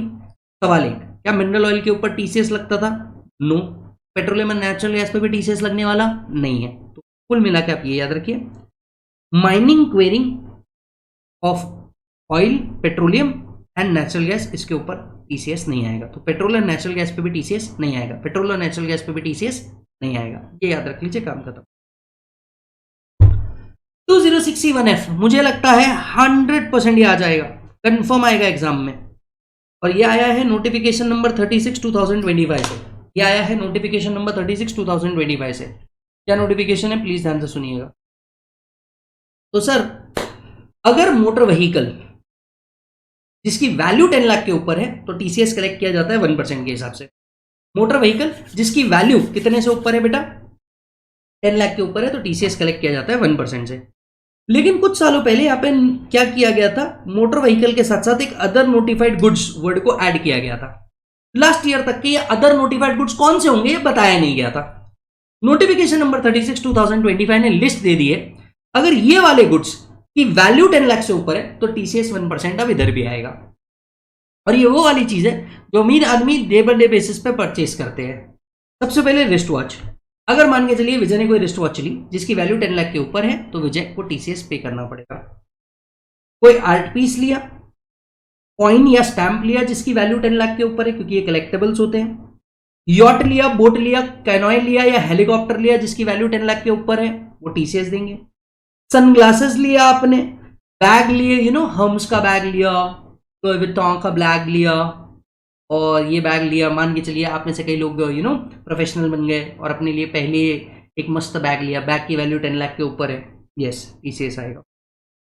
शूज लिया आपने, स्नीकर हेड्स ने शूज लिया 10 लाख के ऊपर के, टीसीएस आएगा। Sports wear, golf kit, sky wear लिया। होम थिएटर बाय किया आप लोगों ने, अमीरों वाले सारे शौक। घोड़ा लिया रेस करने के लिए या पोलो के लिए, इसकी वैल्यू 10 लाख के ऊपर है, टीसीएस। वो अदर नोटिफाइड गुड्स लिखा नहीं था, अदर नोटिफाइड गुड्स की लिस्ट दे दी। सर क्या ये लिस्ट हमें याद रखनी चाहिए? मेरे हिसाब से तो हाँ, ये लिस्ट को बिल्कुल याद रखना चाहिए क्योंकि रेलेवेंट है मालिक। तो यहां आपका टीडीएस टीसीएस का भी अमेंडमेंट क्या होता है मालिक? ओवर होता है। That's it. देख रहे हैं आप कितने अमेंडमेंट है, सोचिए और अब डिसाइड कीजिए, क्योंकि आप लोग का रिजल्ट जो है आपको खुद को पता है, क्या करना है आपको खुद समझिए। और सिर्फ अमेंडमेंट पढ़ के जेन्युइनली मैं बोलता हूं, ठीक है हमारा अमेंडमेंट देना जिम्मेदारी है, हम हमारी जिम्मेदारी पूरी भी कर रहे हैं, पर तो पॉइंट ये है ना कि सिर्फ अमेंडमेंट करके ना हमको कभी उतना कॉन्फिडेंस आएगा ही नहीं। क्यों? क्योंकि आप, कई बच्चे ऐसा सोचता है ना कि यार मैं वापस से लेक्चर लूंगा पैसे लग जाएंगे, वापस से बुक लूंगा पैसे लग जाएंगे। ये कॉस्ट फिर भी कम है आपके करियर के 6 महीने या साल भर लगाने में। अंडरस्टैंड कीजिए इस बात को। ये कॉस्ट हमारी भी मेहनत की है, ऐसा कुछ नहीं है कि हम मेहनत नहीं, हम भी मेहनत कर रहे हैं। आप देख रहे हैं इतने देर से एक एक अमेंडमेंट पढ़ना, इस अमेंडमेंट को कंपाइल करना, इस अमेंडमेंट को कंपाइल करके बुक में डालना, इसके बेस पे क्वेश्चन बनाना, क्वेश्चन को क्लास में सॉल्व कराना, हमारी भी मेहनत है, मेरी बात समझिए। बट खैर मैं ये पॉइंट उस पर नहीं बोल रहा हूँ, कई बच्चों के माइंडसेट के ऊपर मैं बात। माइंडसेट ये होता है कि नहीं और अपने को तो क्या करना है, एग्जिस्टिंग बुक में अमेंडमेंट पढ़ के अपन काम कर लेंगे। कर लो, उस अमेंडमेंट को अप्लाई कहाँ करना है, उसकी इंटरलिंकिंग कहाँ करना है, ये हम नहीं कर पाते। जिसके कारण हमें 1-2 अमेंडमेंट और लग जाते हैं। मैं पर्सनली आपसे कहना चाहता हूँ, मत करिएगा। अगर आप अफोर्ड कर सकते हैं किसी भी तरीके से, सिर्फ इसलिए नहीं कर रहे हैं कि यार पैसे लग जाएंगे, मत करिए। आप अपने करियर के साथ खेलिए। 6 महीने की कॉस्ट ज़्यादा बड़ी कॉस्ट है, एक अमेंडमेंट लेक्चर या एक बुक। बाकी समझदारी आपकी, मैं उस चीज। डन मालिक, चलिए नेक्स्ट अमेंडमेंट की ओर चलते हैं। हाँ जी सर, आते हैं फिर नेक्स्ट टॉपिक के ऊपर। नेक्स्ट टॉपिक है हमारा रिटर्न। रिटर्न के टॉपिक में भी अमेंडमेंट्स है। कहाँ कहाँ अमेंडमेंट्स है, ध्यान से। सबसे पहले अमेंडमेंट हुआ है अपडेटेड रिटर्न में, और बहुत रेलेवेंट अमेंडमेंट है जी सर, पढ़ना है और याद भी रखना है। अपडेटेड रिटर्न भरने का ऑप्शन है, चाहे आपने पहले रिटर्न भरा हो या आपने पहले रिटर्न नहीं भरा हो। तो अपडेटेड रिटर्न ऑफ इनकम आप क्या कर सकते हैं, सबमिट कर सकते हैं। अपडेटेड रिटर्न ऑफ इनकम कब तक सबमिट किया जा सकता था, 24 months from the end of relevant assessment year. Relevant assessment year से 24 मंथ्स तक के आप कभी भी अपडेटेड रिटर्न भर सकते थे। चेंज हुआ है, 24 मंथ्स की जगह अब ये हो चुका है 48 मंथ्स। तो अपडेटेड रिटर्न भरने का जो टाइम लिमिट है ये चेंज हो चुका है। Updated return can now be submitted with in 48 months from the end of relevant assessment year. Relevant assessment year से 48 मंथ्स तक के अब अपडेटेड रिटर्न कभी भी सबमिट किया जा सकता है।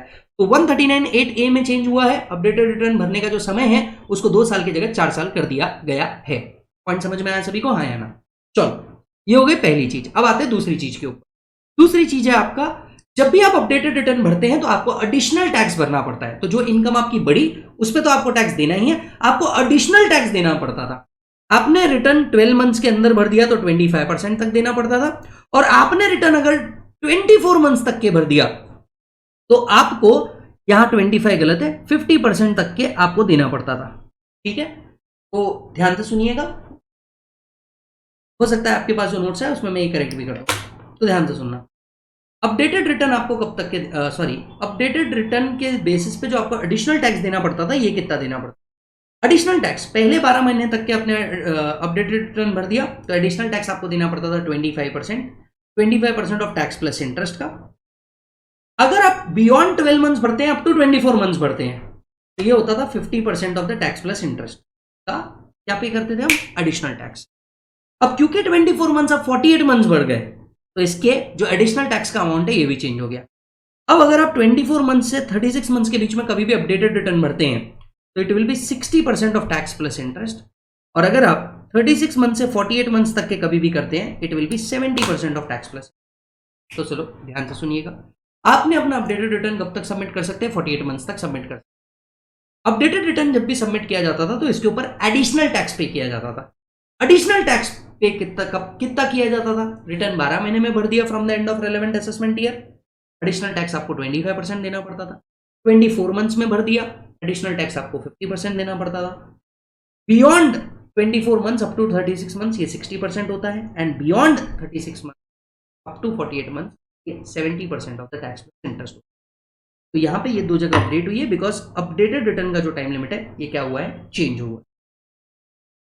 यहां नीचे एक और नोट है, ये भी एक नोट अमेंडमेंट का पार्ट है। Updated return can not be filed after 36 months if show cause notice under 148A is issued to the assessee। अब देखिए, अपडेटेड रिटर्न हम कभी भी सबमिट कर सकते हैं, बस असेसमेंट रीअसेसमेंट के केस में नहीं करते थे। अब 148A के अंदर में एक शो कॉज नोटिस आता है। ये शो कॉज नोटिस अगर इशू हो चुका है तो max to max time limit क्या है आपके पास? 30। अगर कोई एसएससी है जिसको 148A का शो कॉज नोटिस इशू हुआ है तो ये 48 मंथ्स भी नहीं है, उसके पास सिर्फ 36 मंथ्स है from the end of relevant assessment year updated return submit करने। तो normal SSC, other normal SSC updated return 48 months तक भरा जा सकता है। जिसको 148A का शो कॉज नोटिस इशू हुआ है ये मैक्सिमम 36 मंथ्स तक के ही अपडेटेड रिटर्न भर सकता है। एक सर्कुलर डिस्कस करेंगे, सर्कुलर नंबर 9 2025। सर्कुलर नंबर 9 2025, ध्यान से सुनना।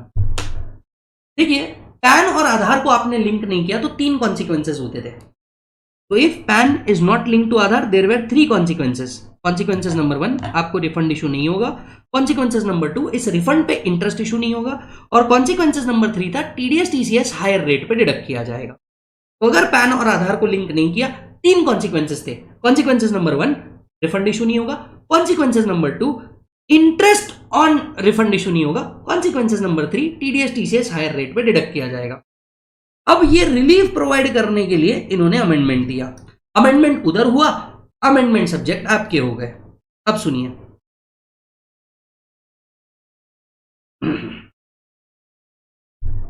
आपको क्या पे करनी पड़ती है बेटा? फीस पे करनी।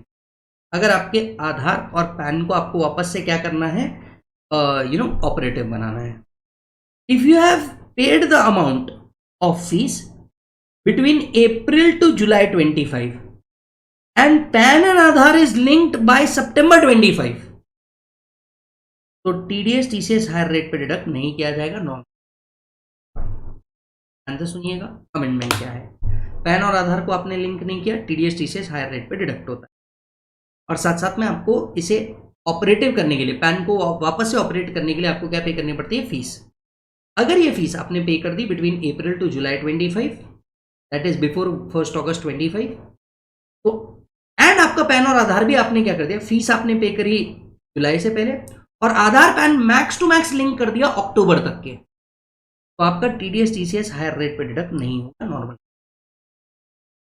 जहां आपने